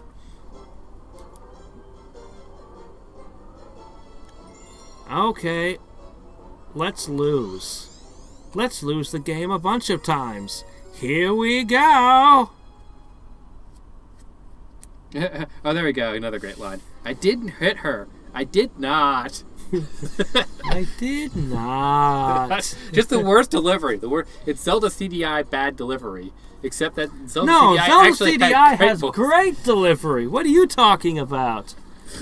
I wonder what's for dinner. Dinner. It's like I wonder what's for dinner. Good luck on this one. This one, the boss is a bit hard. Yeah, he's a pain in the ass. Yeah, it drops healing. Don't worry. You die. Yeah, so... Oh, doggone you. This is just the warm-up phase. Let's have the real fight. And Brett says, hello. Hello, Brett. Who? Brett. Gaming. 80808. Oh, okay, hi. Yeah, he was here last stream. I don't know who your regulars are. Okay. I'm so inconsistently on here that the regulars I remember Drow. Drowbard. Yeah. Yeah, he can't attend the live streams anymore, but he still leaves comments on the videos regularly. I don't know if he's watching. I don't know if he's watching Mario Galaxy per se, but I remember Buster as well. Oh yeah, Buster. Oh, he's always here. I think I remember Nico. Yeah. But the Gichiban I think is new. Brent. Oh no, new. Ziggy is fairly. You know, he watches a lot of them. Yeah, it's just been so long that I it. don't remember him from the older streams that I've been in.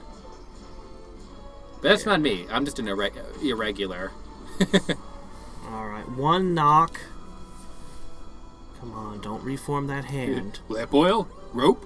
Bombs? 22. You want it? It's yours, my friend. As Ah, long as 4. you have enough rupees. Ah, it's the first time the rocks have gotten me. Still, I got to the second phase, and I got a hit and broken arm. Buster asks, how is Drowbard? He seems to be fine. He watches the Master of Magics and any Western RPGs and assorted other things. Oh, especially the XComs. Yeah, he loves XCOM. Yeah, everyone asks how is Drowbard, but no one asks why is Drowbard. You're a little bit mixed up, but I don't. Where's Perry? But nobody asks how is Perry. That was Oh, doggone it! That's the meme I was referencing. It's just no, I can do intentionally this. butchered it. I can rush. I can just rush past his first. No, you can't. You gotta be patient with this. You're now going to take more time because you tried to rush. Yeah, this is one of those ones I got. One of the last 10 I got, because this was such a pain in the butt. He is tough. No, it's okay. We'll get this. All right, here we go. It was either Infinity War or Endgame, one of the two. Where is Gamora? How is Gamora? And then and then just Why is Gamora? Yeah, Because yes. of course. Exactly.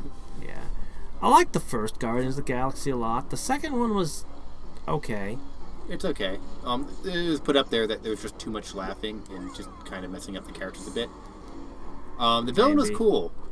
Oh, the villain was pretty cool. Having the sister come in there and just shoot the crap at Gamora on the fight, that was a great scene. That picks up the Gatling gun.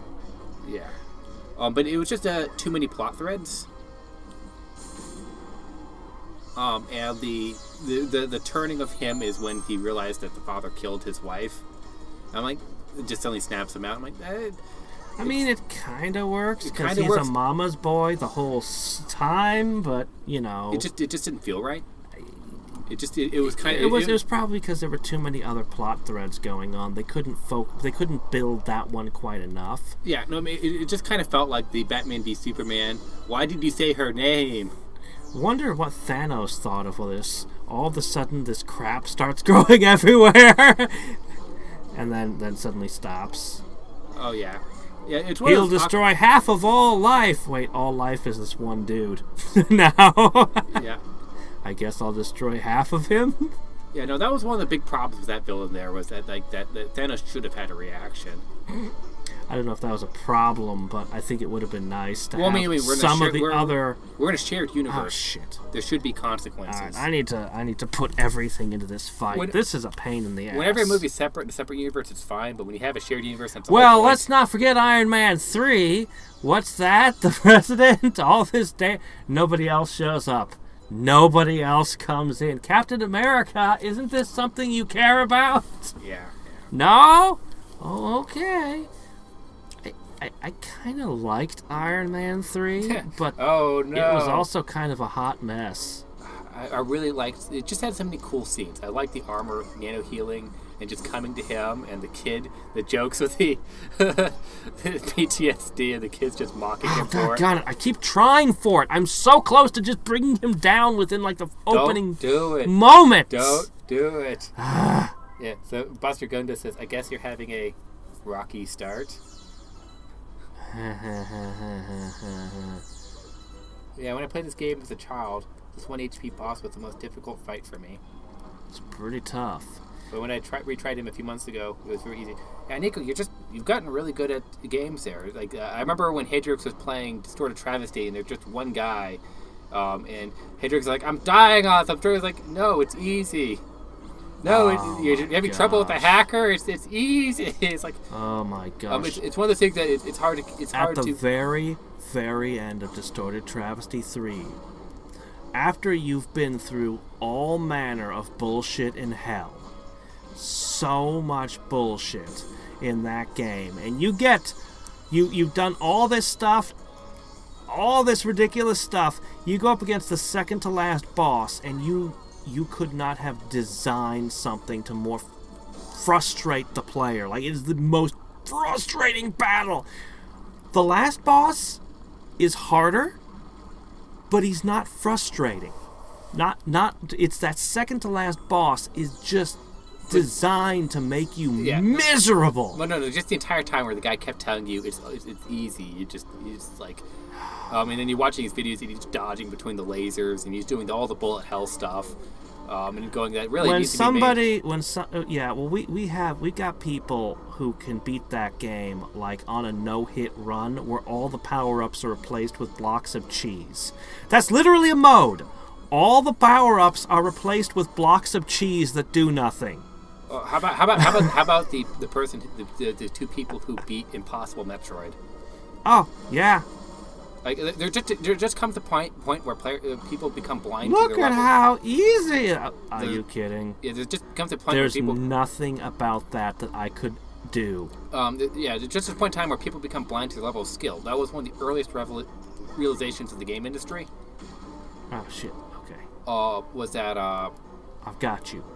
I've got you. Like Miyamoto was the first developer to have playtesters. You just bring people in to play Mario 1, play with your left hand, play with the right hand, because a lot of the early games were just like Battletoads, ridiculously hard broken because people making the game would play test it, and to them it'd be easy, because they've been playing it so many times. Yeah, because they've been playing it since it was just squares moving around on a void.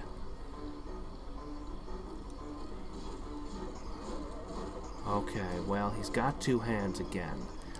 But I have talk two about Snatcher. Shots! Okay, I got a hit. Because what's Snatcher?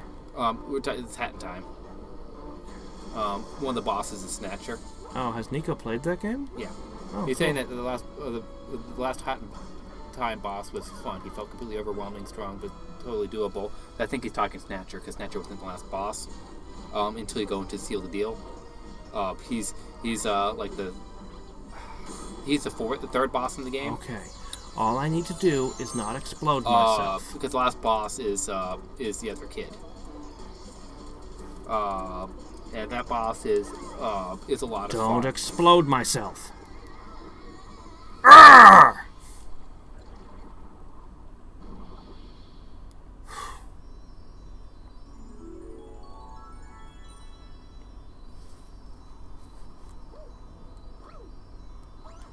But yeah, no. The Seal the Deal realized that one of the earlier bosses was ridiculously hard and made that boss even more ridiculously hard. And so it's the last thing you fight is that thing from hell. remember a friend of ours was making that game Evil Robots from Nim. Yeah.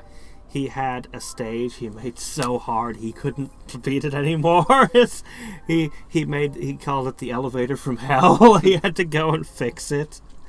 It's one of those. You're basically riding an elevator up, and he threw all this crap at you, and he's just like, "What have I done?"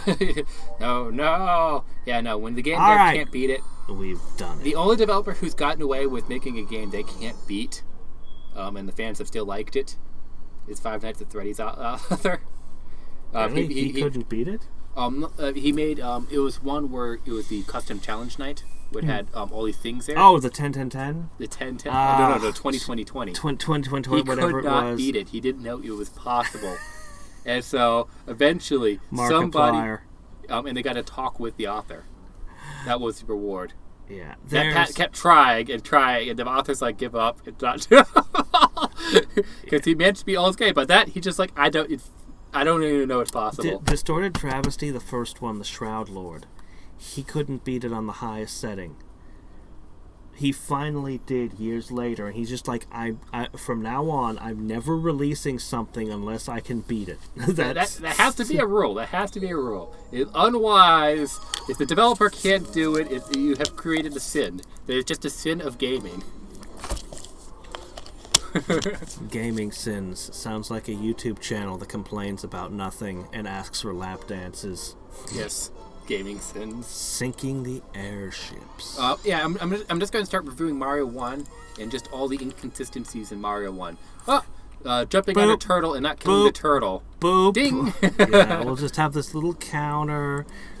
Stage does not contain a lap dance. Bing. Mario is wearing trousers and red overalls despite... There was a logo. Bing. Just endless. Is that channel still going on? Yes, it's still popular. It's still popular. It's managed okay. to spawn other channels making fun of it. Oh, okay. So Making you fun have of it. Cinema Wins now. Cinema Wins. Yeah, just to talk about how movie's awesome. Everything great about the movie. And then you have another one that literally specifically just nitpicks Cinema Sins. Every video that they get wrong, details because they didn't research the movie.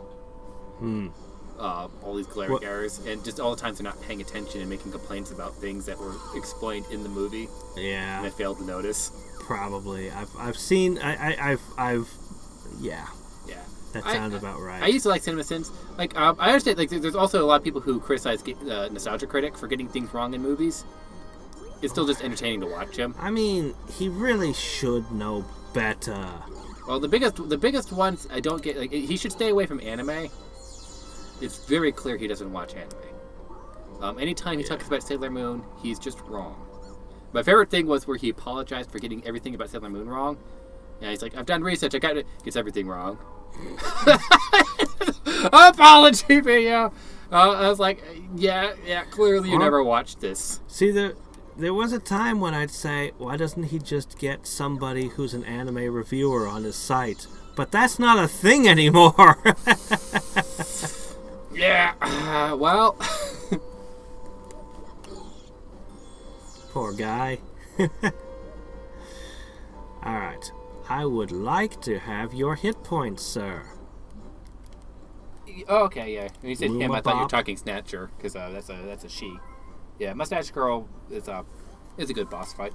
Too bad one of my few complaints about Hat in Time is the death of the narrative. What, the death of the narrative? Yeah, they clearly had a storyline going until they didn't.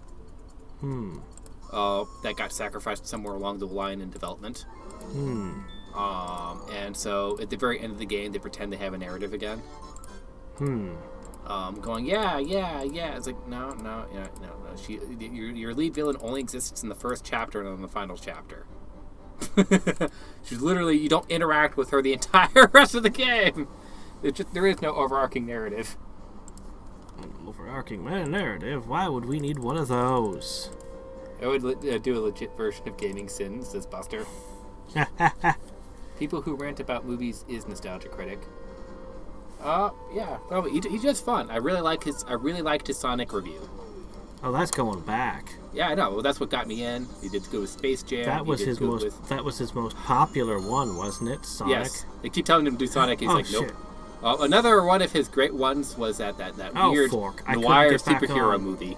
The what? The weird noir superhero movie. The one that's gray. The guy kept talking about like he wanted to have sex Are with the you city. talking about Spirit? Spirit. Yeah, that one. That it was just all. Shit. Oh, I'm not gonna get this back. It was all gray and stuff. Had Nazis in it. Had random bursts of color. The foot.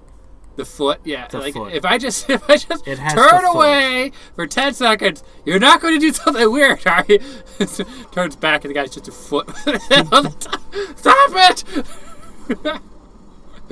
Or the Supergirl one. That was amazing. Was Supergirl really a porn movie that got turned into a superhero script? That was dynamite. That was great analysis on his part. He did really good with The Matrix, too, when he did the Matrix trilogy. Yeah. He actually had funny jokes. When he introduced skits, that was a big mistake. Because they just distracted from any review he was doing. Didn't he always have skits? No, he only did that when he canned the show and came back. Oh. That's when he got the female actress and the black guy. Tamara and dude. Yeah, he's good. I don't know his name. I can't remember his name as the daughter. No, they're fine. I couldn't even think of Tamara. They're good actors, but their skits always detracted from the review. Because they really had nothing to do with it. He's just murdering the poor turtles. Yep.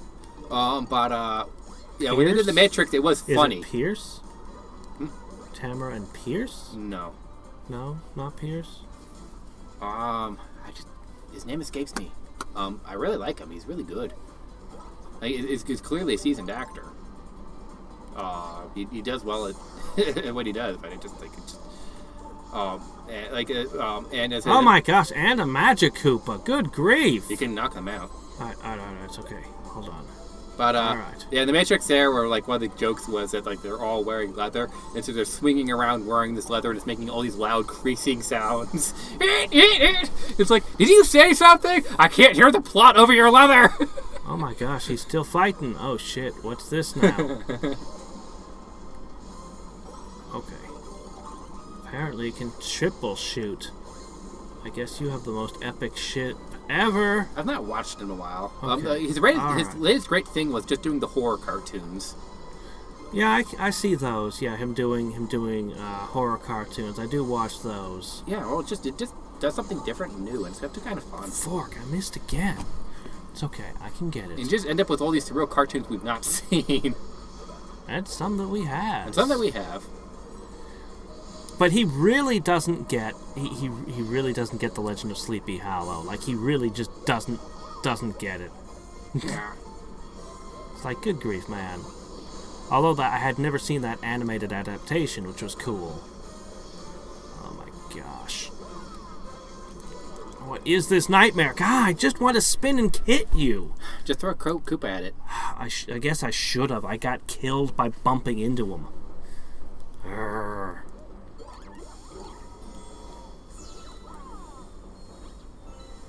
I guess I wasn't finding star bits during that whole fight. You know what? It's fine. I can do this. I have infinite lives. Look, here we go. Yeah, I kind of miss a bit of older YouTube. Back when... yeah, I think we all do. Back when JonTron was more regularly putting out reviews. Back when doing games. Shit. Back when Ego Raptor was making cool stuff. His sequelitis. You know how long it's been since he's made a sequelitis? A long time. That's cool. Now you can jump on them.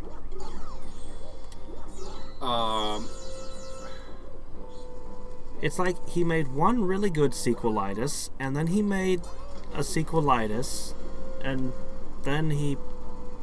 Did he even make a third? He did, yes, he did Zelda. He did Castlevania. He did Castlevania. Mega Man. Well, the Mega Man was a good one. And then he did Zelda. That's a bomb bowling one, when he's talking about the changes in the Zelda series. Which Zelda game did he talk about? Just a whole bunch of them. He had Skyward Sword in there because he's talking about his big disappointment. You get the bow, and then you fight the boss with a big glowy eye! Oh, it's a big glowy eye! Okay, yeah. And that was, I think, the last one he big did. whoop! You don't like big glowy eyes. Well, he liked that, like in the earlier games, it was a mystery. Like he pulled up the Link to the Past, where you go and you find these random stuff in caves, and you didn't have clear directions. Yeah. And then the one boss, you have to have the hammer, and you're breaking open the skull. It's really cool. Yeah. Because you didn't necessarily get the key item that was for that dungeon. And then he's like, it was the Game Boy game. Oh, that was nice. It's Link's Awakening that streamlined the whole series. Link's Awakening for the Game Boy? Yes, because you always got the key item in the dungeon that helped you solve the dungeon, and then helped you fight the boss. Sometimes you just find a giant face that you have to kill with bombs. Yeah, well, that happened too, but this is just the initial formatting. And so after that point, Miyamoto liked it, and so Ocarina of Time Forward streamlined because he liked that. He liked the simplicity. Yeah. Because Link's Awakening was a port of A Link to the Past. I mean, took a mind of its own. Wasn't. Well, I mean, that's what it originally was. It started out that way, but that's not what we ended up with. I mean, so that's one of his big complaints here. It still had some assets from that time, so you were always able to tell. So that it was just, that was one of the worst takeaways that the Nintendo took, was going, we can streamline this too. But was that a bad thing? A lot of people like the more discovery and the more, like, of Zelda 1, Zelda 2. I mean, Breath of the Wild went a completely different direction. Maybe the problem isn't with that design. Maybe the real problem is that you kept making all your games the same. Maybe that was the problem. Well, I mean, a lot of people still like the older Zeldas. But just was the not having all these cool secret areas you can find, having to do things in chronological order. Because I mean, people like just the more freedom. Because I really like Twilight Princess, and that one was built that way. Yeah. But I didn't play Ocarina of Time, and I didn't play, all these other games built the same way. Yeah, because I mean, like, a lot of people like Breath of the Wild because of the freedom it gives. That you can do the bosses in any order and whatever you want. Like that's just something inherently gamers like. Mario's kind of like the ultimate linear experience. Zelda can offer some of the most free experiences. Even in Odyssey, you got to do the worlds in certain orders. One of the most frustrating things for me in that game. Is that another thing like the library? Maybe, I don't remember. But one of the most frustrating things for me in Mario Odyssey is that there's a counter at the top with how many moons you can get. In a world. And a lot of them you can't do until you beat the boss. So I was trying to just get them all, and then I'm forced to revisit it, literally by the game, even if I know how to get them. They're just literally inaccessible. I'm like, why, Nintendo? Why? Why did you arbitrarily do this? And it just kind of sucked some of the fun out of it for me.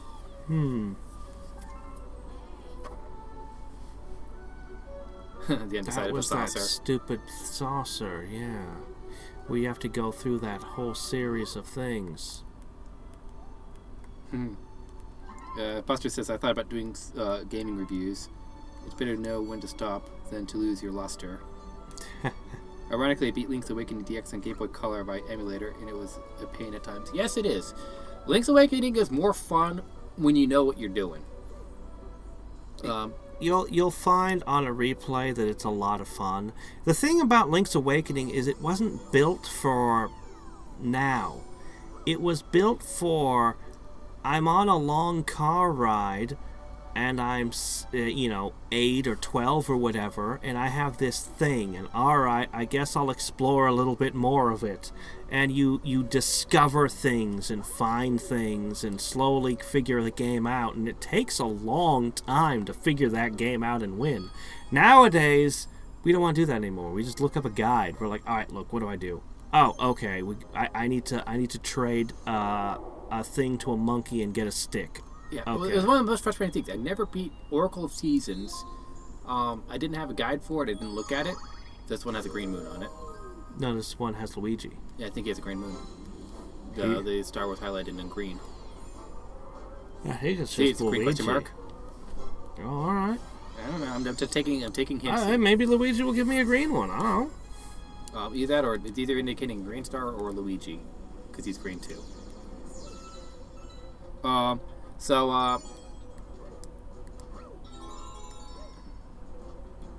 This is one of the cooler areas, honestly.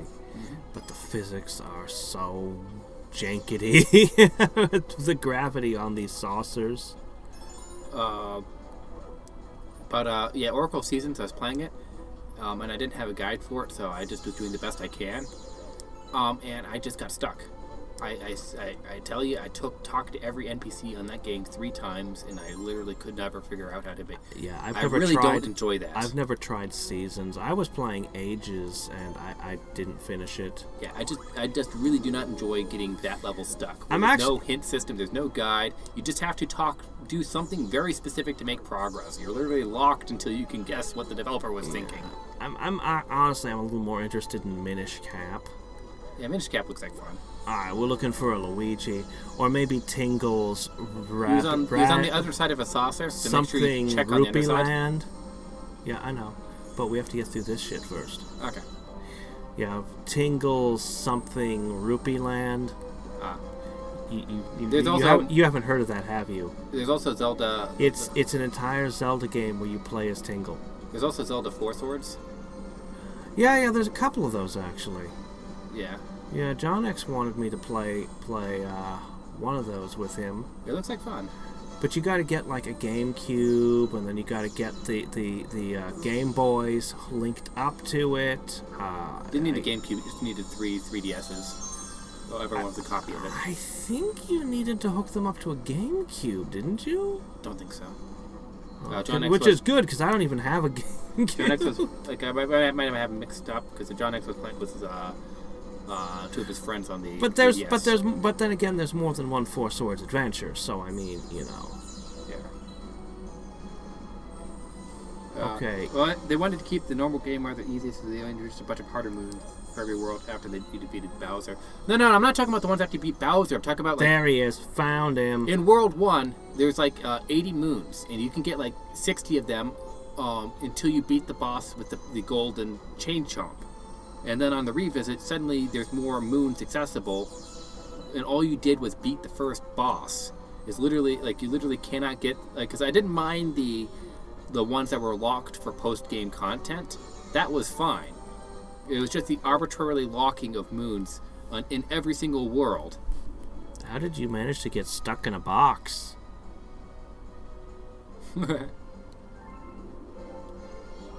Oh, it is a green one. I just thought it was outlined green, so... Okay.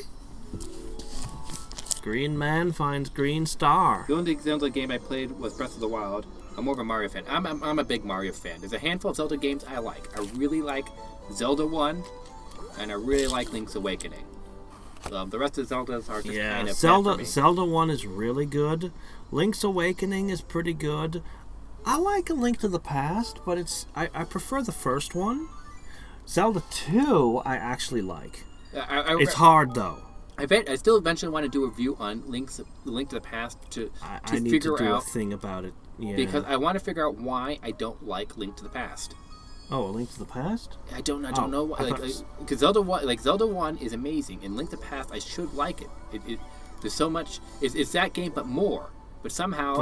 But it's also not that game. It's just not that game.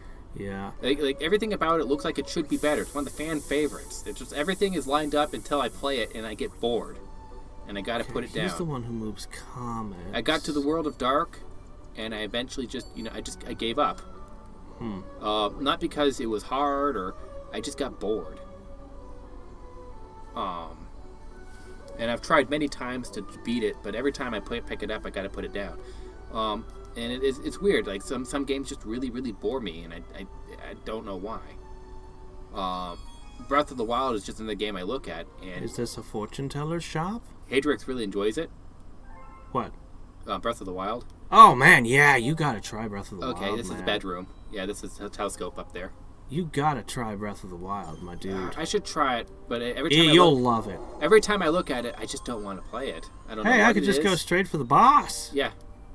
That's because you haven't tried it yet. Well, I mean, every time I looked at it, it just did not look appealing to me, and I don't know why. There's nothing I specifically. There's nothing particular I can point at. But I'd have to get the Wii U. Yeah. Or the Switch. I don't have it on the Switch. Oh, okay. Yeah, I have it on the Wii U. Yeah. bunnies in the wind. I really like puzzles, so I always love most Zelda games. I like puzzles, but certain kinds of puzzles. Like, I really like the game Push. And you like Lolo. I really like Lolo. I really liked Pokemon the Ice Dungeons, just skating around in them. Really? I'm Yeah. not a big fan of the ice, those puzzles. You put so many games do that. You take a step, you slide to a block. I'm Well- like, why? Why do I slide to a block? That was the only game that I It's played so that had it. arbitrary. That's the only game I played that had it. When I didn't play. I've not played a huge pool of games. Though they did have it in the Mario Rabbids Kingdoms Battle. Mario Rabbit Kingdoms Battle was pretty good. I really did not like the idea of running out of things, so be careful how many times you spin with it. Oh, shit. But yeah, no, I really feel like the puzzles were the lowest point in that game. Rabbits? Rabbids. Well, they weren't putting a lot of effort into the puzzles. It was more of the combat. The combat was everything. And I said the puzzles just really, it's like it really did not do anything for me. Especially the late game ones. At the end, I was just like, when you had to line up the pipes and stuff, I was just spamming every comment. I'm like, get me through here, please. You never played the Donkey Kong DLC, did you? I started it, but we just never finished it. The Donkey Kong DLC is possibly better than the base game, but you don't get to have all the fun characters. But like I said, the puzzle's got to just be in a certain way for me to really enjoy what do I do here? It's not the fact that it's a puzzle. There's more to it for me. Well, it has to be a puzzle you like. But the puzzles in Mario Rabbids were just kind of there. Yeah, they were just to break. Oh shit! They were to break up the game, and I think they were a big mistake. I think the game would have literally been better if they had not done them at all. I can't know that because there's no. I don't have a version of the game probably without it. not. Games do need to be, I normally agree, but like I said, I want to one day just play a fan game where they remove all the puzzles and see if it's just better. Well, I mean, you can play Doom 2016 is pretty popular. And that has absolutely nothing except punching, I think. Shit, what the hell? Well, it's that the style of gameplay has varieties. There's multiple ways to kill monsters, multiple. So that variety always matters. Yeah, I really do want to play the newer Dooms. They look awesome. Minish Cap was my first 2D Zelda game, so I played through it 100% several times. Every GameCube game can also be played on the Wii. This is a good thing, Nico. That. Well, considering I am watching speedrunners doing a minimum captures run, and you need 5 moons on the first world, I know that there are 5 moons possible to get before the boss. I got a whole ton. I was like, when I replayed the Mario game, I was trying to just 100% it. And that's how I know that a whole bunch of moons are literally inaccessible. That when you beat the boss, they're suddenly accessible because they change. It changes some of the features on the stage. Another time with the UFO boss in the third world. Once you beat the UFO, suddenly a whole bunch of moons are accessible that were just arbitrarily locked, and that just rubs me wrong. It rubs me really wrong. Crap, where I'm going, there's just no reason for it. I mean, the post-game moons I understand as a one last hurrah. Once you've done everything in the game. But this lock here, it just rubs me wrong. There it is. Yeah, the whole he's using glitches. Has anyone here played the Zelda 1 remake? Your blocker. Remake? What Zelda 1 remake? I know the Link's Awakening remake. That was really good. I enjoyed that with the graphics. Yeah, I don't know about any Zelda 1 remakes. I've not heard of a Zelda 1 remake. If they've done it, I'll buy it. I really like Zelda 1. I know somebody ported it to the Oculus Rift or some such. I've seen the 3D Zelda ones. Yeah. They took Zelda 1 and they ported it to one of the VR headsets. Yeah.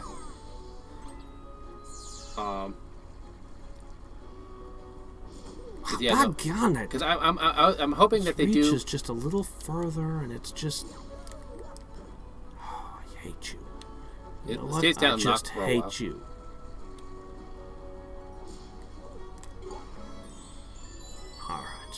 Yeah, I always wish that they'd do a Zelda All-Stars. Take Zelda 1, Zelda 2, Link to the Past and Link's Awakening. Am I gonna have to catch and just put them all on a cartridge together? I'm gonna have to catch you. I mean, if they want to do a graphics update, cool. They don't need to. They were just good games.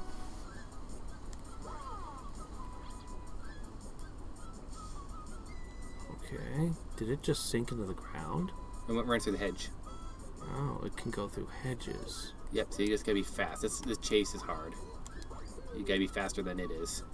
Okay. Where'd he go? I think you can backflip up there. The question is, where'd he go? You always have a beam of light over it, so wherever you see the beam of light, that's where it is. But I don't see the beam of light. Yeah, because you're on the wrong side of the cube.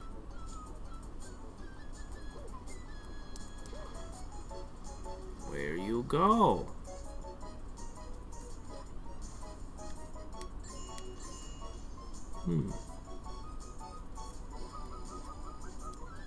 Oh, I think it's the fan remake. Okay. No, I haven't heard anything about it. Okay. I'm not shocked that there's a Zelda 1 fan remake. That sounds like a game that. Oh, are you talking about the open source thing where people have made hundreds and hundreds of games, Zelda 1 style games? Because I showed that ages ago. That was a really cool project. There's a lot of things like the SMBX engine is amazing. I really can't find him. He is gone. He's somewhere. My goodness. This one's a pain in the butt. There he is. There. Okay. He's always got the beam of light above him. It's just sometimes hard to see. And you just have to get... Every time you lose sight of him, it's a pain. Hey. Oh my gosh. Yeah, this took me like 40 minutes to get the guy. Ah, no, don't go down. Oh my gosh. Oh my I never actually saw this part. I didn't know he could go in here.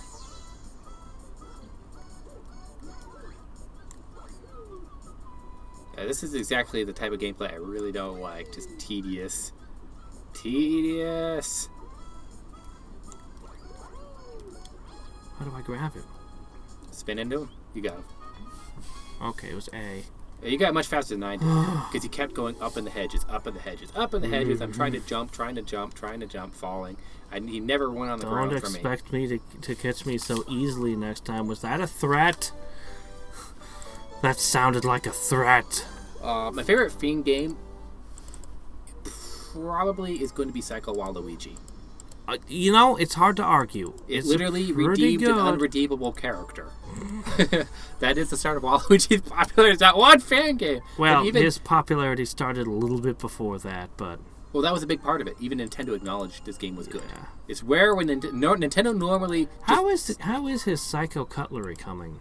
It's coming around nicely. I was doing fan art for it. I need to submit that to him. Cool. Because I'm really looking forward to his new game. Yeah. BS Zelda SNES remake. Oh, okay. Then the satellite Zelda you're talking about broadcast satellite stuff. Yeah. Yeah. I've beaten the broadcast Zeldas.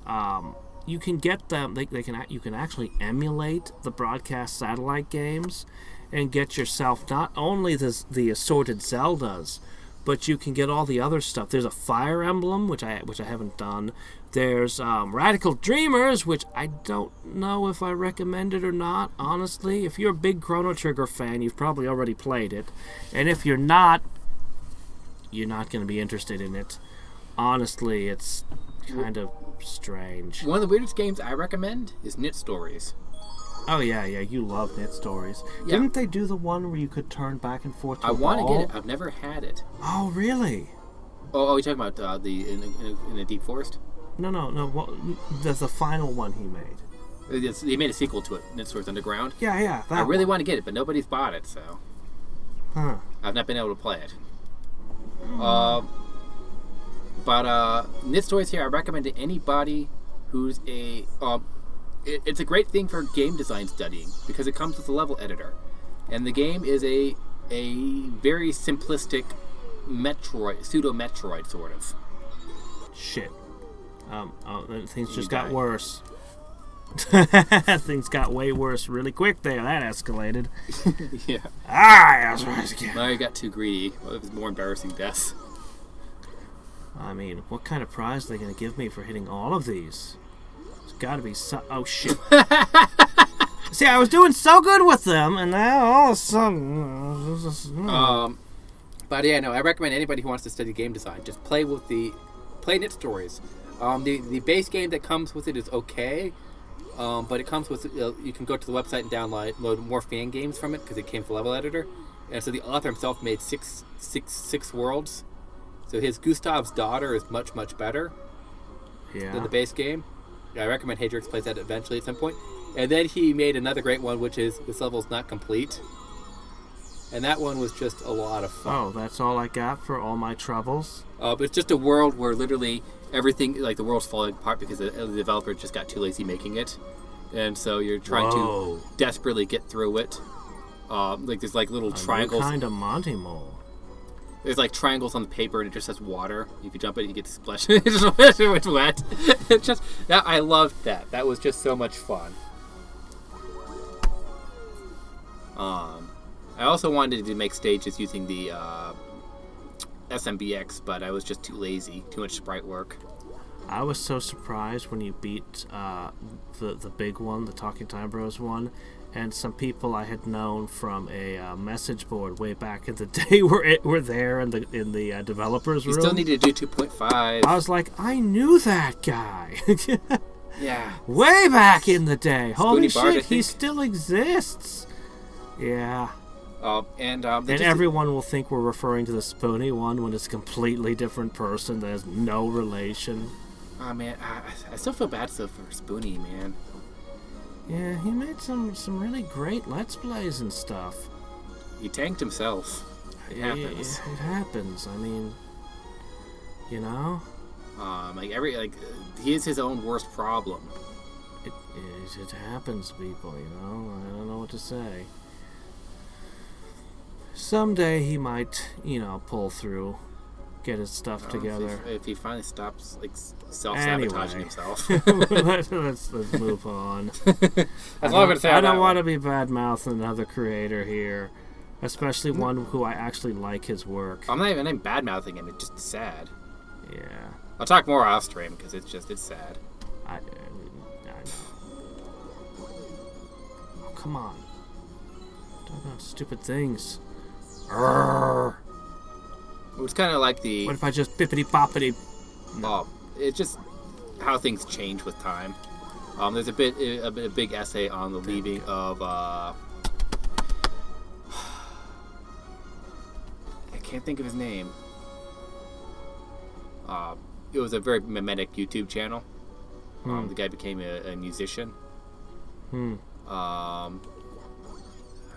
Gotcha. His name's gonna come to me. Disgusting Greg. I don't know it. I can't think of his name. As soon as I hit the name, you'll have heard of it. He had this artificially really deep voice, and that was. I don't know. I'll Google it as soon as I hit the name because it had so many apples. Am I the one who likes Sticker Star? Probably. I haven't played Sticker Star, so I have no judgment on it.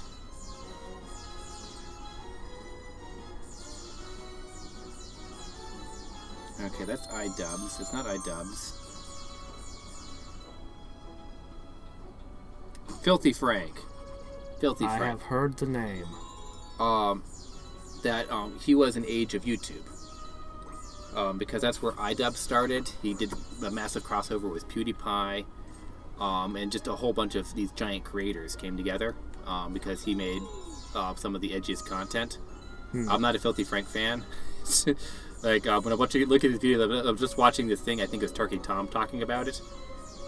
I watch him occasionally. He does interesting analysis on stuff. I don't know who that is neither. He just does essays on things. It's kind of like watching every frame as a picture. That was just interesting essays. Every frame is a painting. I love that. He hasn't put out a video in like 1,000 years, but he was great. Well, he simply said he was done. He made all the essays he wanted to. Oh, okay. Yeah, he's gone. Yeah. Well, but some good videos though. But Filthy Frank was just did all this edgy stuff. Not a fan.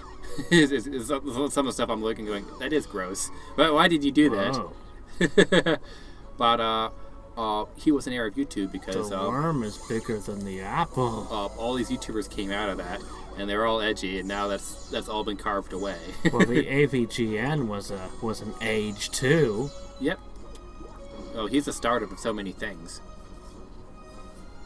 It doesn't like it. I'm slowly impaling it to death with spiky wooden things that I'm pounding into it. This poor worm. It just wants to eat its apple in peace, but I cannot allow it. Nope. Is it going to be a boss fight? Oh. You keep pegging it from every angle. No, I think it's going to Raphael the Raven away into stars.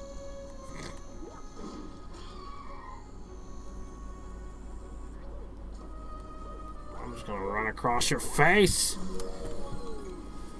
It's a good thing you're not going to fight back. It's time to stop, okay? That meme. That was Filthy Frank. He'd walked around with a giant clock. You might have seen that in a few videos. Nope. Whenever something goes too far, they always pull up 50 Frank. It's time to stop! Okay? No matter what it is. Yeah, no, I haven't. I'm not familiar with that meme.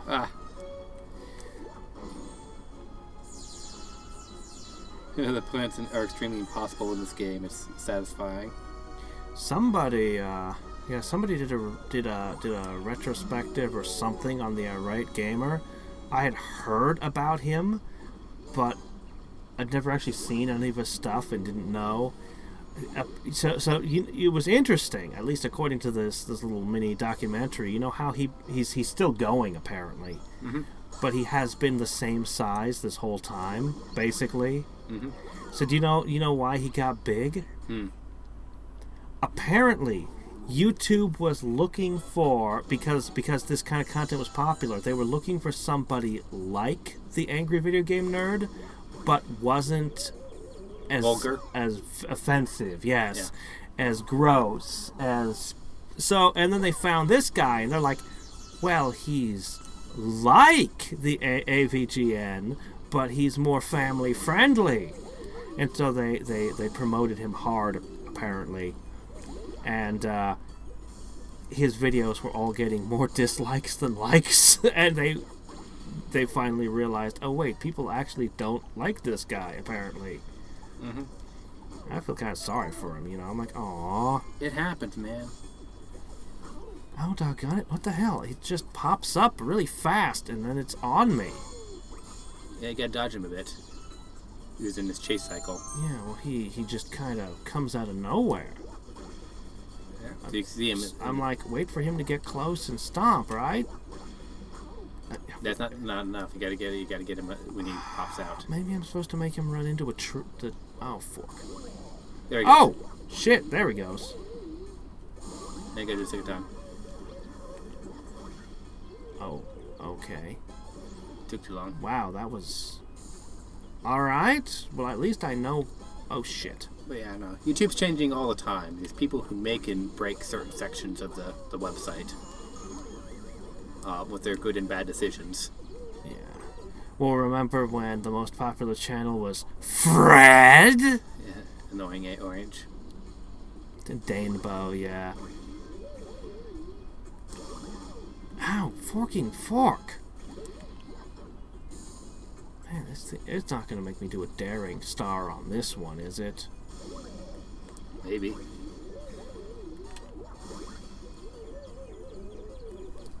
Get over here, you... No!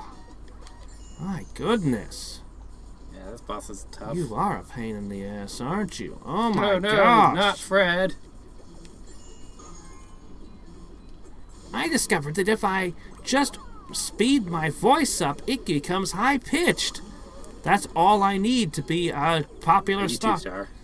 He got his own like TV show that he's like sold the rights and got all this money. Like he actually made out like a bandit and then just went on his way. Yeah, I mean, like a lot. So he knew what he was doing, apparently. a lot of the stars have come and gone. I mean, Smosh used to be. Oh man, okay. Now Smosh is a channel I actually used to watch on and off. I thought they would never fail. Like whatever the trend was, they were on it. It didn't matter what it was. Gaming is a thing. They have a gaming channel. Unboxings, they're opening their mail. Like, whatever it was, they were there right as the trend took off. They really knew what they were doing, so I thought they were going to be an eternal fixture of YouTube. And then the videos got longer, and they started making these long 10-minute videos where they had enough jokes for like 60 seconds, and they were agonizing. And then, so I finally drifted away. And then one day I hear, oh yeah, that's over, they're gone. What? What do you mean they're gone? That's impossible! No, they're gone. They made a mistake. They screwed themselves over. What did they sold themselves to a company, yeah, for a long time. They sold themselves to a company and no longer had any creative freedom. And then they like hated it and just like quit or something. The company went bankrupt. Didn't pay the employees. Oh shit! Oh, that'll do it. Yeah, no, it left them completely in the black. Yeah. And it just took everything and ran. But if you dig around in the older Smosh videos, you'll find some funny stuff. It mixed in here and there. Yeah, they're hit and miss. They were hit and miss. At their best, they were hit and miss. But they knocked it out of the park on occasion. Yeah, well, one of them's doing okay again. Ian or the other guy? The one with the longer hair? Shit. I think it's Ian. God, it's been so long. But he's his new shtick is interviewing people. Is he a reaction channel now? No. He interviews people. Like the Fine Bros? No. He actually is just bringing up topics, going that like one of them was you survived being kidnapped. What was your experience? Whoa. And so he found like 4 or 5 people who've been kidnapped. That's a very different kind of channel now. Yeah, no, he just does documentary interviews where he's like, just tell me what it was like. I'm tired of being a goofball. Time to be serious. Yeah, so that's what he's been doing. Wow. Okay. Well, good for him. Oh, it's kind of funny. I was watching Mr. Beast made his 2020 video. Because YouTube does the yearly thing. Oh, did he make the rewind? Yeah, he made his own rewind in this channel. Nobody could like anybody's rewind is going to be better. YouTube didn't even do one this year. Yeah, they just said this year's awful, not doing it. The real reason is because everyone agrees that they suck. Shh! Don't say that out loud. That's a company secret. Uh-huh. But it's company secret that YouTube rewind is terrible. My favorite thing is just the congratulating Jake Paul for not having a controversy for 1 year. Congratulations! Holy shit! You did it! Yeah, he managed. No way! He managed to put. You're right. He hasn't been on the news all year. And then start mocking his brother because he has had controversy. Oh, did he do something? What did he do? Always something. I don't actually remember hearing about either of them this year. Boxing matches and other stuff. Gold. Boxing matches? Yeah, they've been challenging wrestlers to boxing matches and winning. No, they're not. They're paying them off to lose. They took one like the lowest. They picked a D rank guy. Okay, the D rank guy is still jobbing. No way. No way. Yeah, I can't tell you the ins and outs of it because I just didn't care enough. But yeah, no, one of them is in a controversy currently, so they both just mocked him for being a guy. But he got congratulated for what it's like. You've actually improved maybe enough not to be in a controversy for 1 year. There's got to be a way I can break that thing. Oh my gosh, yes. I can't leave here. I have to break it. You have to find the way to break that one. I have to. I'm sorry, it's golden. I must smash. This cannot be allowed to stand. Yeah, I am sort of a fan of Mr. Beast because he's just a madman. Yeah. His most recent feat was to open up 300 restaurants. What? Fast food. He's made Mr. Beast Burger. He did? Yes. Oh. They're all open currently. He opened them just 2 weeks ago. Well, that's cool. What is it? 60%, according to Yelp, 60% of all businesses are closed and not coming back? Yeah. So Mr. Beast will replace them all himself! Yeah, it's like something like 3,000 across America. Stores he opened. Okay, I don't know what to do here. I think take the pull star and come back. The what? I think take the star at the other end and you'll come back to this a bit later. Okay. I think it loops back. Because whatever I need, I do not have the tools. I have just gone over this and I got nothing. Because half the time, like Mr. Beast definitely needs help with his game show stuff because he's really not good at that end. But when he's doing charity work, he's really good.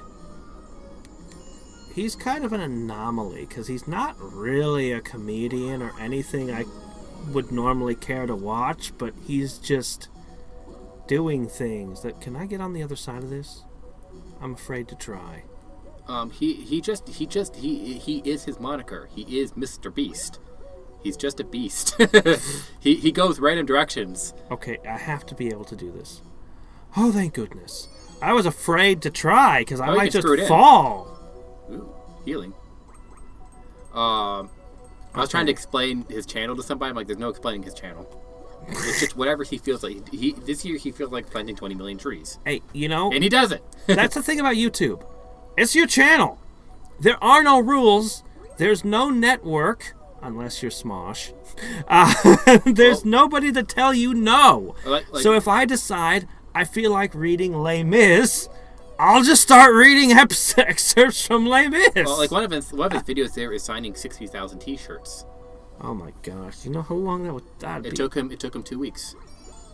Yeah. Just being I can believe hours, that. And and he had to have somebody come in there and coach him how to hold his arm so he doesn't get carpal tunnel, because he's injuring himself signing all these sweaters. Yeah. Now here, I'm just gonna take my hand. I'm just gonna stick it in the ink, and I'm just gonna do this.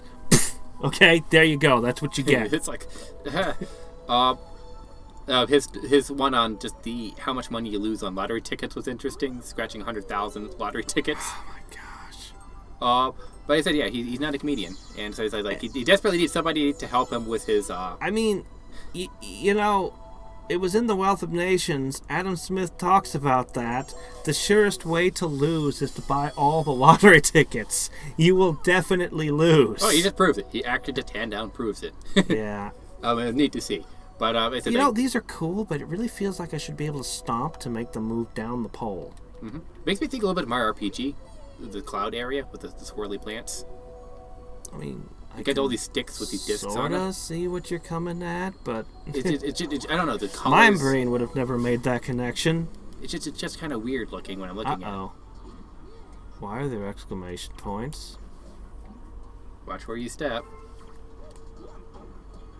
What do you Why exclamation points? Uh-oh, arrow. That changes gravity. Last time I saw that one. Yeah. So I think you're going to make a point to that box over there. Can I do that? Oh, boy. Can I walk on the sides of this? Probably not. Wah! I didn't expect to go that way. Okay. We're just full of weirdness and surprises today. That's a valuable thing.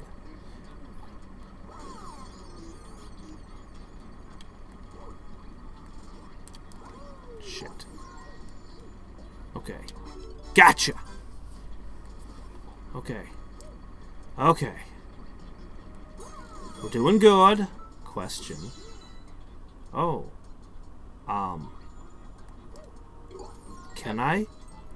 I'm terrified to try. Yeah, cause, for example, one of his challenge... Is this safe? Try. I'm afraid. Gravity's pointed that way. Probably a bad idea. Up, you're orbiting around it, so yeah, you can do it. As soon as you know that you can go on all sides... Oh, doggone it! No, of course not! I don't know. It seemed to be centered. It's like it just went... Until you got to that spot, and then suddenly it wasn't. That was arbitrary. There are no rules. We make them up as we go. There's a reason they put a one up here.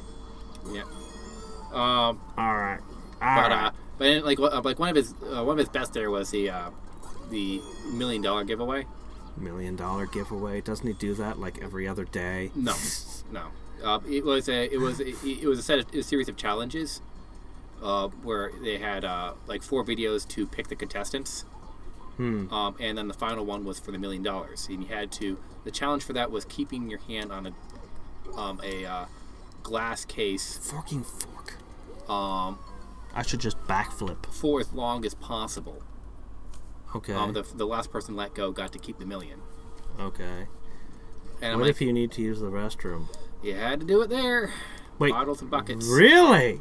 Yeah, They didn't give potty breaks, because any other business or anything, when a car dealership does that kind of thing to give away a car, they always say, all right, every so many hours there's a potty break. Yeah, no, somebody asked them, like, what if they need, and they answered, it's like, yeah, we just have buckets.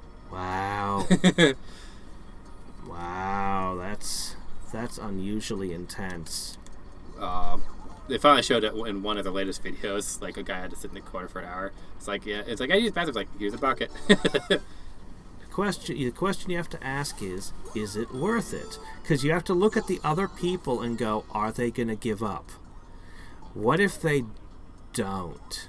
Well, they were there for days.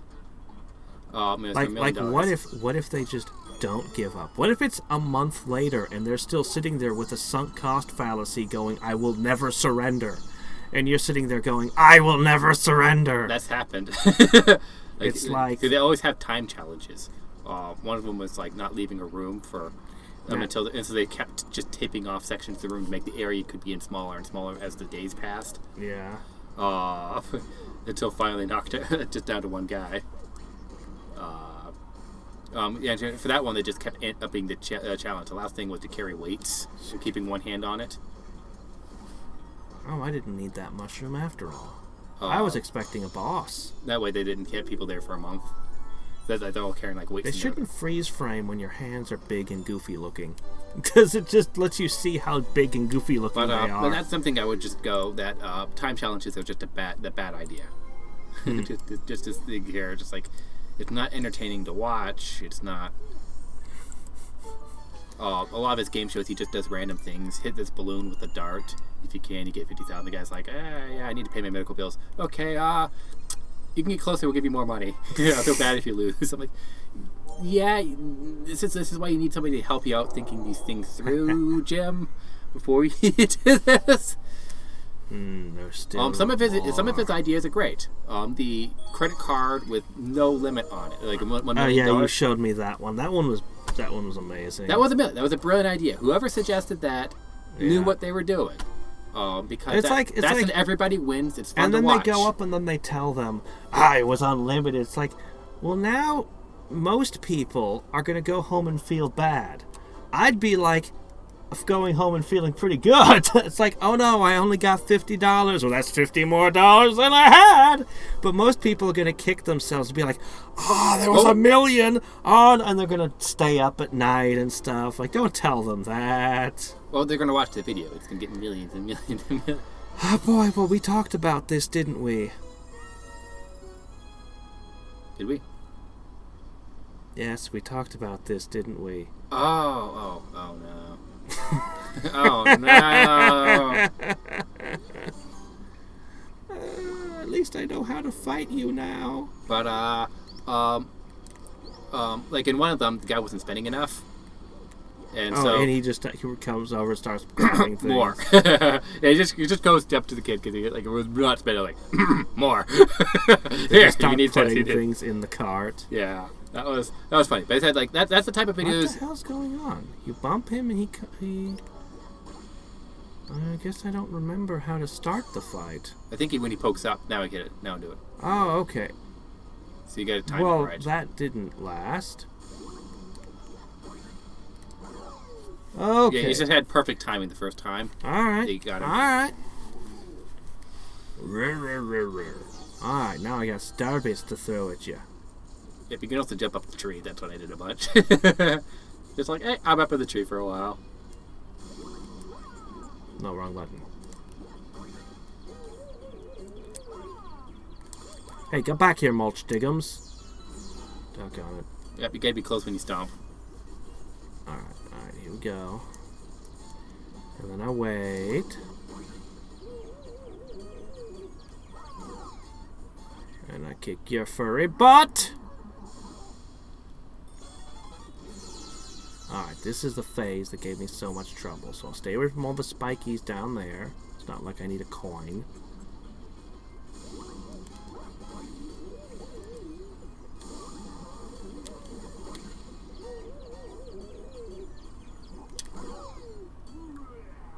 First try. Okay, then. Yeah, I guess it was just figuring out how to fight him that was giving me fits earlier. Yeah. Hadriex and I have seen so many YouTubers. So many. Right now, it's been a lot of fun watching Shadiversity. Just learning about medieval armor. And Well, there's Shadowversity, there's Skullagram, and there's... You've seen a whole bunch I haven't seen. Yeah. There's basically 3 YouTubers that if you want to see medieval weaponry, and I mean there's a whole community, but there's 3 that I go to. They're like when I want to learn about medieval weaponry, I look at them. We found that weird Dwarf Fortress channel. Oh yeah. Krug Smash. Krug Smash. Yeah, I like Krug Smash. Yeah, no, I mean, Krug Smash is great. It's just a great community. It's just like YouTube has just done a lot of good with creating like all these people who we would never heard of, never seen. I mean, how different would these lives would these people be living if YouTube was not a thing, not available? But we really need to find a not YouTube for us all to go to. Very true. What you were telling me that they just removed radio or something now? Talk radio. Talk radio. Like, is that you mean like all talk radio, or is it a specific? It's a specific channel because it's okay. It's a specific channel. Yeah. That's just it's. My understanding is it's normal radio, and it's like what? Okay, YouTube, what's the problem now? So it's just stuff that was on the radio, right?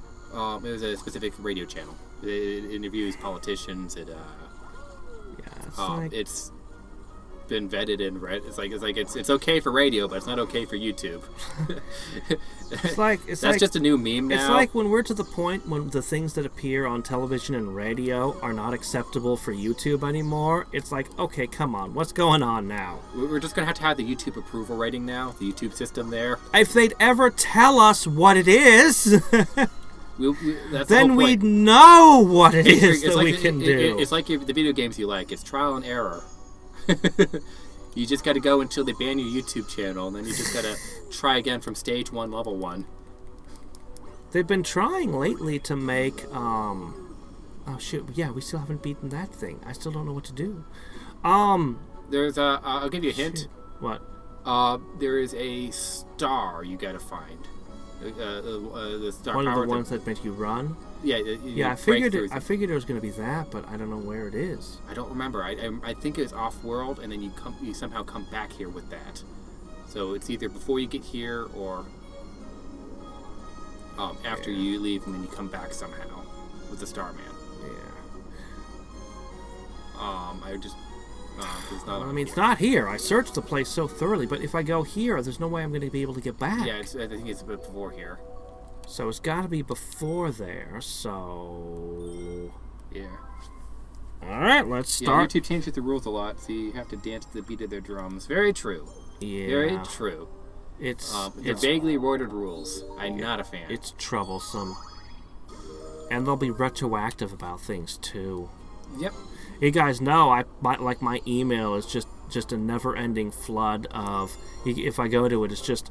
Yeah, this video's been copyright claimed. This video's been copyright claimed. Like a video that I made like 8 years ago just got copyright claimed yesterday. I'm like, okay. I don't even care.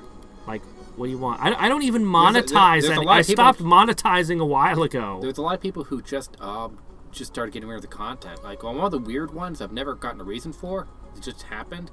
And it might be because of all the copyright strikes. Could be any number of reasons, to be frank. I bet it's these things. I bet it's those big gold coins. That's got to be what it is. Could be. Anyway. But one of the channels that got rid of all their content. Come on, no! Oh, fuck! With no given explanation was Philip DeFranco. Just 3 years of his videos are gone now. Really? Yeah. He deleted, it was like... Philip DeFranco of all people? Yeah. No, he just got rid of, I want to say it was 2 trillion views. I know that, it was it's just such a vast library, just gone. I know that happened to, what's his name? The podcaster, Joe Rogan.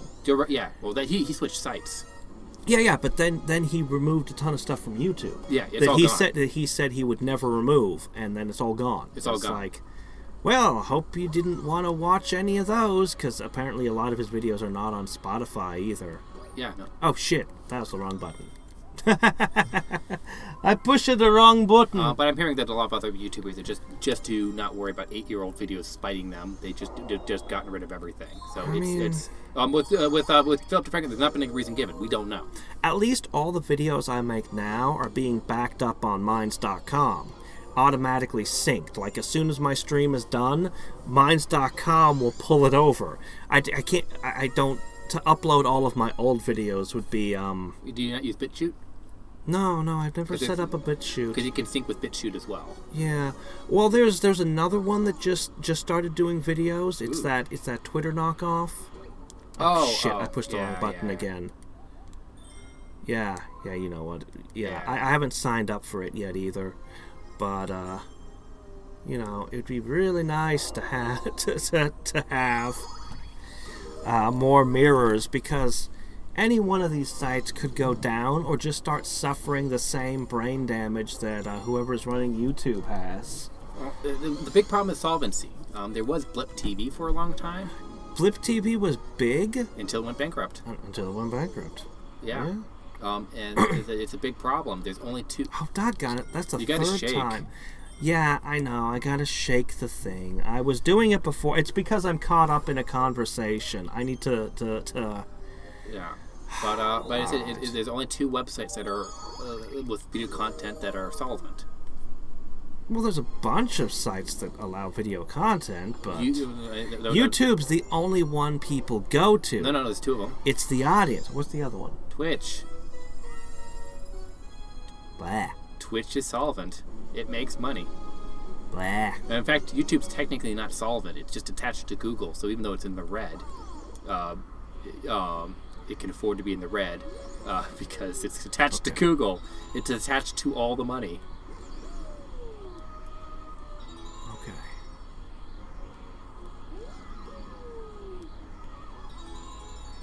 Okay. Alright, that must have been it. Probably. I think you're right. That has to be it. Turns out it's not it. Dang it! Okay, to another one, yes. Okay, hold on. Okay. This has to be the solution we were looking for. Got it! Ha! Can I run through the spikes? Yes, you can run through everything. Just make sure you touch the gold one before you run out. Yeah, well, that's the plan.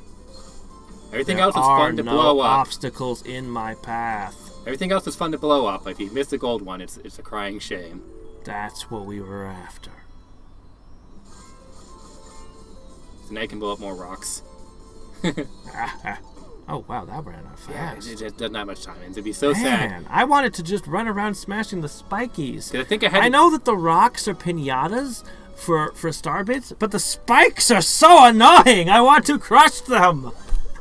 Twitch is dying a slow and horrible demise. You don't say. You don't say. Oh no, I shall be so sad when the Twitch goes away. Actually, I will be, because then YouTube has no competitor.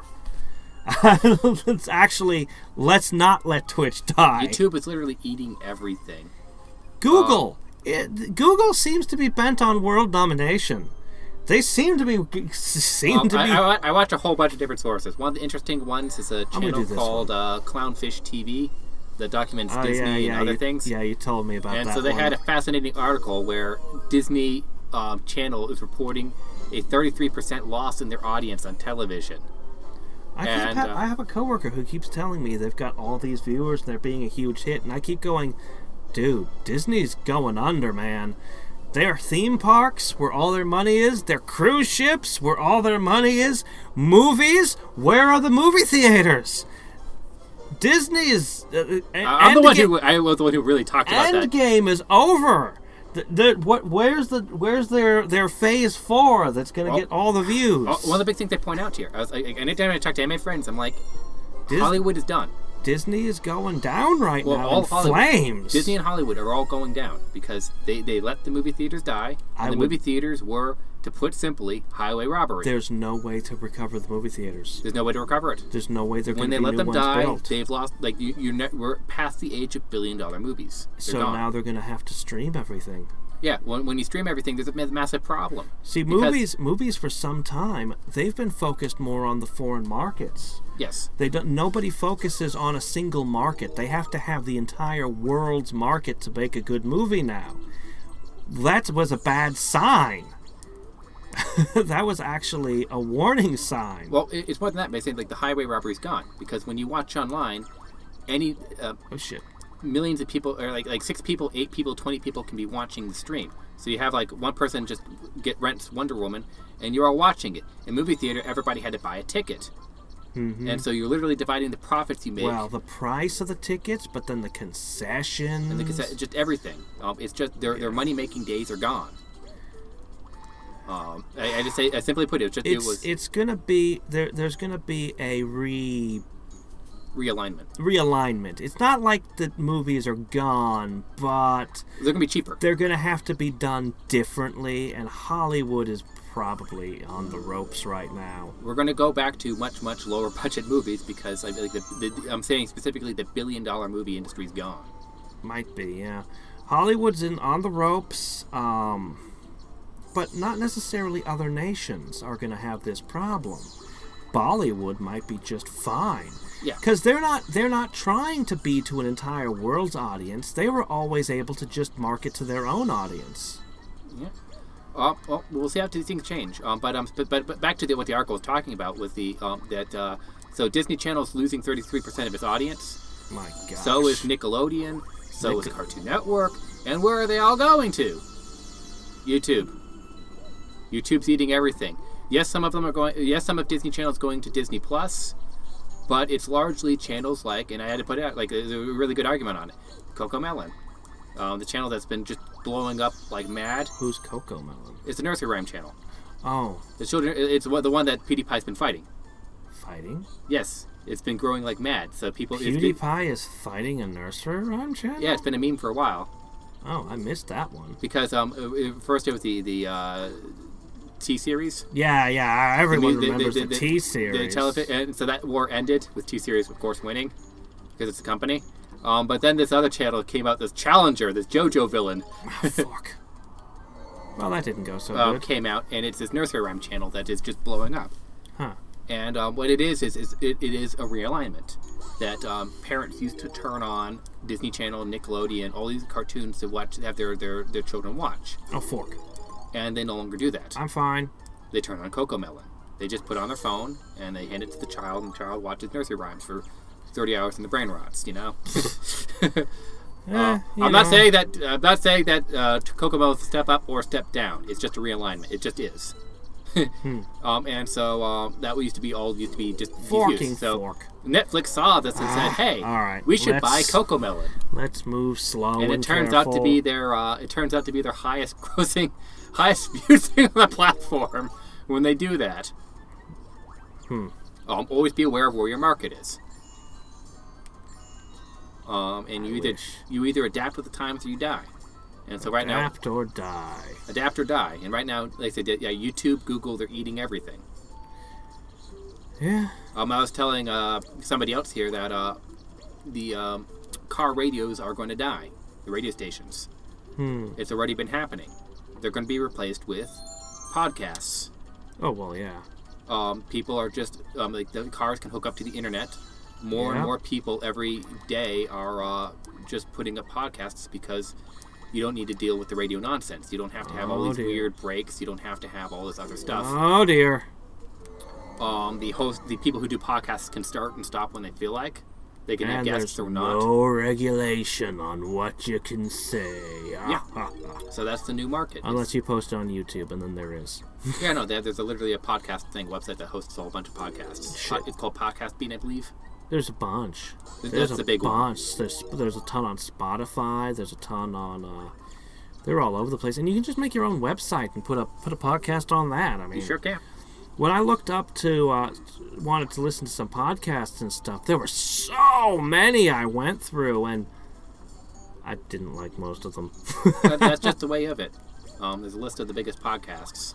Yeah, but the list was insanely long. Like, I couldn't believe how many there were. Yeah, it was unbelievable. So I'm convinced there that that's the way of the future. That's just how the landscape's going to change. Okay, there we go. I made the fork. Just hold on to it. Oh my gosh. That was the reason I said you wanted to aim for the center of these things. Oh my gosh, it moves and suddenly I'm off of it. Like I didn't let go. It just moved and suddenly I'm not on it. Just grab any of them. I'm trying. He won't. Oh my gosh, this is such a pain in the ass. All right. So we're going to do. We're just going to detach. You got to fly backwards. They have a little bit of depth. I can't fly backwards. Okay. Okay. You're good. All right. If you just climb like that, you're good. The flying is a mistake. No. Get on it. Get on it. Oh my gosh, Mario, you just grabbed something. Okay. Third time's the charm. Or is it the fourth? Or is it the fifth? It'll be interesting to see in the next few years what all changes. I think Disney's going to go. Apple's definitely going to go. You know, it's funny, because again, I have the same coworker always tells me about how great Apple is doing and how great Apple is, and I'm like, I don't know, dude. I'll have to look at which lawsuit Apple just lost. I hope that he doesn't invest in any stocks, because I don't think he'd pick the winners. It's rugged, man. It's rugged. Sometimes you just don't pick them, right? But Apple just lost one of their lawsuits, and I have to look up which one because it's got many. One of the big ones it needs to lose is the right to repair. Yes, yeah, I definitely think that there should be a right to repair. So there's a YouTuber I like to follow who just runs a store that repairs Apple products. And he prepares them really inexpensively, and he'll just talk and like dispense life wisdom and stuff while casually fixing computer stuff. He's the one running the lawsuit. I'm not surprised. He's pretty interesting. He lives in New York, and he stayed in New York City through all this hell this year. But specifically, he did an expose. He just had a customer come in there and it's like, I'm going to look at your laptop here, and I'm going to tell you to repair it. $10. You're going to take it to the Apple Store and see what they say. And the Apple Store says, it can't be repaired. You got to spend $1,000 for buying it. Yeah. Well, that's not new. He was on the news years ago with that. Yeah, that was him. That's when he did it. That's when he started the lawsuit. I told you, he's the one who started that lawsuit. Oh, shit. And that was his start. God. That was that expose on Apple. Just going that they're... Well, you see, it's worse than that. Yes. He'll be like... He wants to repair something, and they'll have told the factory they can't sell the parts to anybody but them. They'll literally make it impossible for anyone to repair their products ever, in a ton of just monopolistic ways. It's just a monopoly. Yeah. But the real reason we know the real reason Apple's going under. Steve Jobs is gone.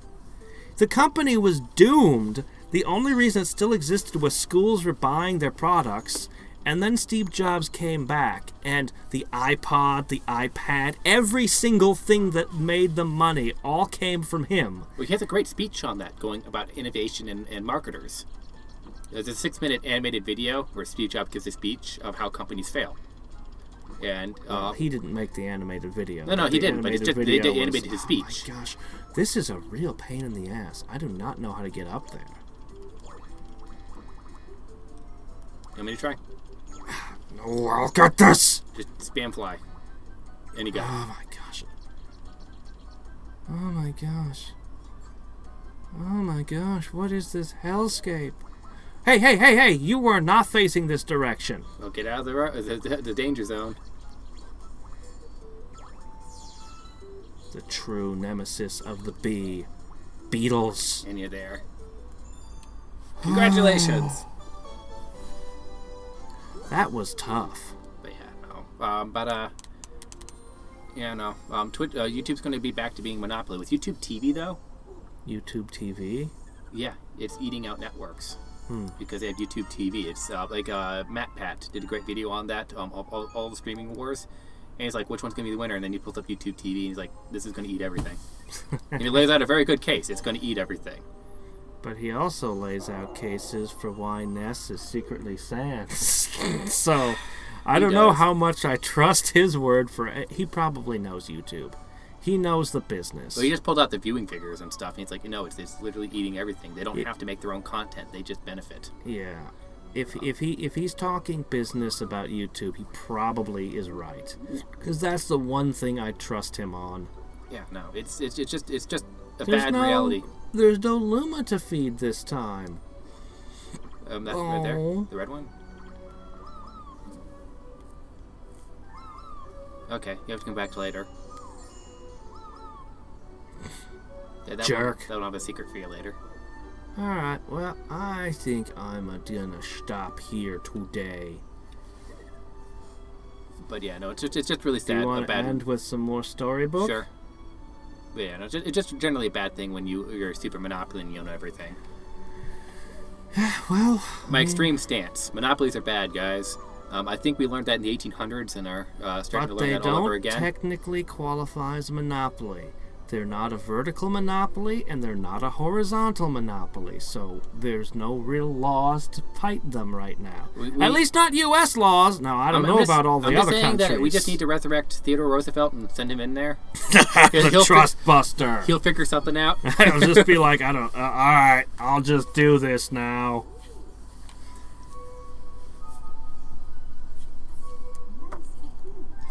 My endless ranting. Let us begin. My endless ranting. We're just saying that if you're invested in Twitter, if you're invested in I would not invest in Amazon, if you're Apple, if you're invested in if you've invested in some of these companies, Disney. I have no idea what's going to happen to Twitter. I have no idea what's going to happen with Facebook. But just remember when LiveJournal and MySpace were a thing? It happens. There's no such thing as too big to fail, no matter what anyone may tell you. So yeah, I just recommend that you might consider other investments. I wouldn't put money on those because I don't know what's going to happen. You might consider other. Yeah. Get out before one night. The apocalypse. The girl dreamed about her own mother. You should probably not have left. Oops, I didn't push A. I bumped a stick. Without turning, her mother replied, "Don't fret, dearest. I'm not going anywhere. I'm always watching over you, like the sun in the day and the moon at night." A wave of sadness washed over the girl. What about when it rains and I can't see the sun or moon? Her mother thought for a moment before responding, "I will turn into a star in the clouds and wait for your tears to dry." When she awoke, the girl's face was damp with tears. "You have star bits in your eyes," said Luma to the girl. Wiping her face, the girl replied, "These are tears, not star bits. I'm crying because I'll never see my mother ever again." With this, Luma began to cry too. The pair traveled through the starry skies, and though they encountered many other comets, not one of them held Luma's mother. Luma was despondent. Now, Luma, the rain clouds won't go away if you keep crying," said the girl, giving Luma a squeeze. "I'll give you a present if you stop." The girl closed her eyes and said gently, "I'll take care of you." With these words, she felt a small spark in her heart. Chapter 5. "The kitchen will go here, and the library will go over there," the girl said busily to herself. "We'll put the gate here." Ever since the girl took Luma under her care, she'd been bustling about at a feverish pace. It's a lot of work, but it's worth it to make a happy home. It turned out that starbits weren't the only things buried in the ice. There were tools and furniture unlike anything they had ever seen, and the girl used them to build a home. Where did this mysterious ice comet full of furniture come from? Looking at the completed house, she's going to find a bunch of bodies in there somewhere. Something that was sealed away that should not be released to the bottom, glowing and throbbing. Looking at the completed house, Luma remarked, "Don't you think it's awfully big for the two of us?" With a library, bedroom, kitchen, fountain, and gate, it was certainly spacious, but still something seemed to be missing. "If only my father, brother, and mother were here," the girl said wistfully. Indeed, the house was too large for two small residents. That night, clutching her favorite stuffed bunny close to her heart, the girl fell asleep in the starship. Time to wish the bunnies to life? Then one day, while the girl sat sipping tea, a tiny apricot-colored planet appeared on the horizon. From that planet, another Luma of the same color emerged. "Do you two know each other?" the girl asked the two Lumas gleefully. Despite the girl's excitement, they seemed uneasy. The two Lumas neither drew closer nor backed away from each other. Instead, they just stared. Then, one Luma broke the silence. "My mama!" At once, the apricot Luma parroted back, "My mama, my mama!" The two Lumas began to dance around the girl frantically, and neither showed any sign of stopping. The girl was so charmed by the adorable scene that she couldn't help but laugh. And that's when something very strange happened. Suddenly, more Lumas began to pop out from the apricot planet. They were different colors, but they all shouted the same thing. So the apricot planet makes Lumas. That's the mama! They're all just hiding out there. The sight of the shouting Lumas only made the girl laugh harder. "What am I going to do with all these children?" The Lumas just stared blankly as she doubled over laughing. "I guess we'll have to name each and every one of you." Tomorrow, once she had finished naming them all, she would begin moving all the Lumas into the new house.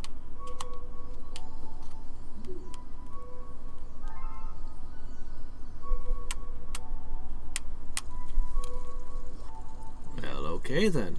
Super memorable. It's a bit. It's a happy, kind of sad at the same time. A little bit of both. This game is just kind of always has some melancholy to it. Well, until next time, and every time. It's been fun. See y'all next time. Yeah. Hey there, XDTV. This... Oh, you got more comment? My phone quit loading comments. Yeah. Oop. I missed comments. We might as well read the last few. Well, this is Hadriex signing off. Yep. Bye.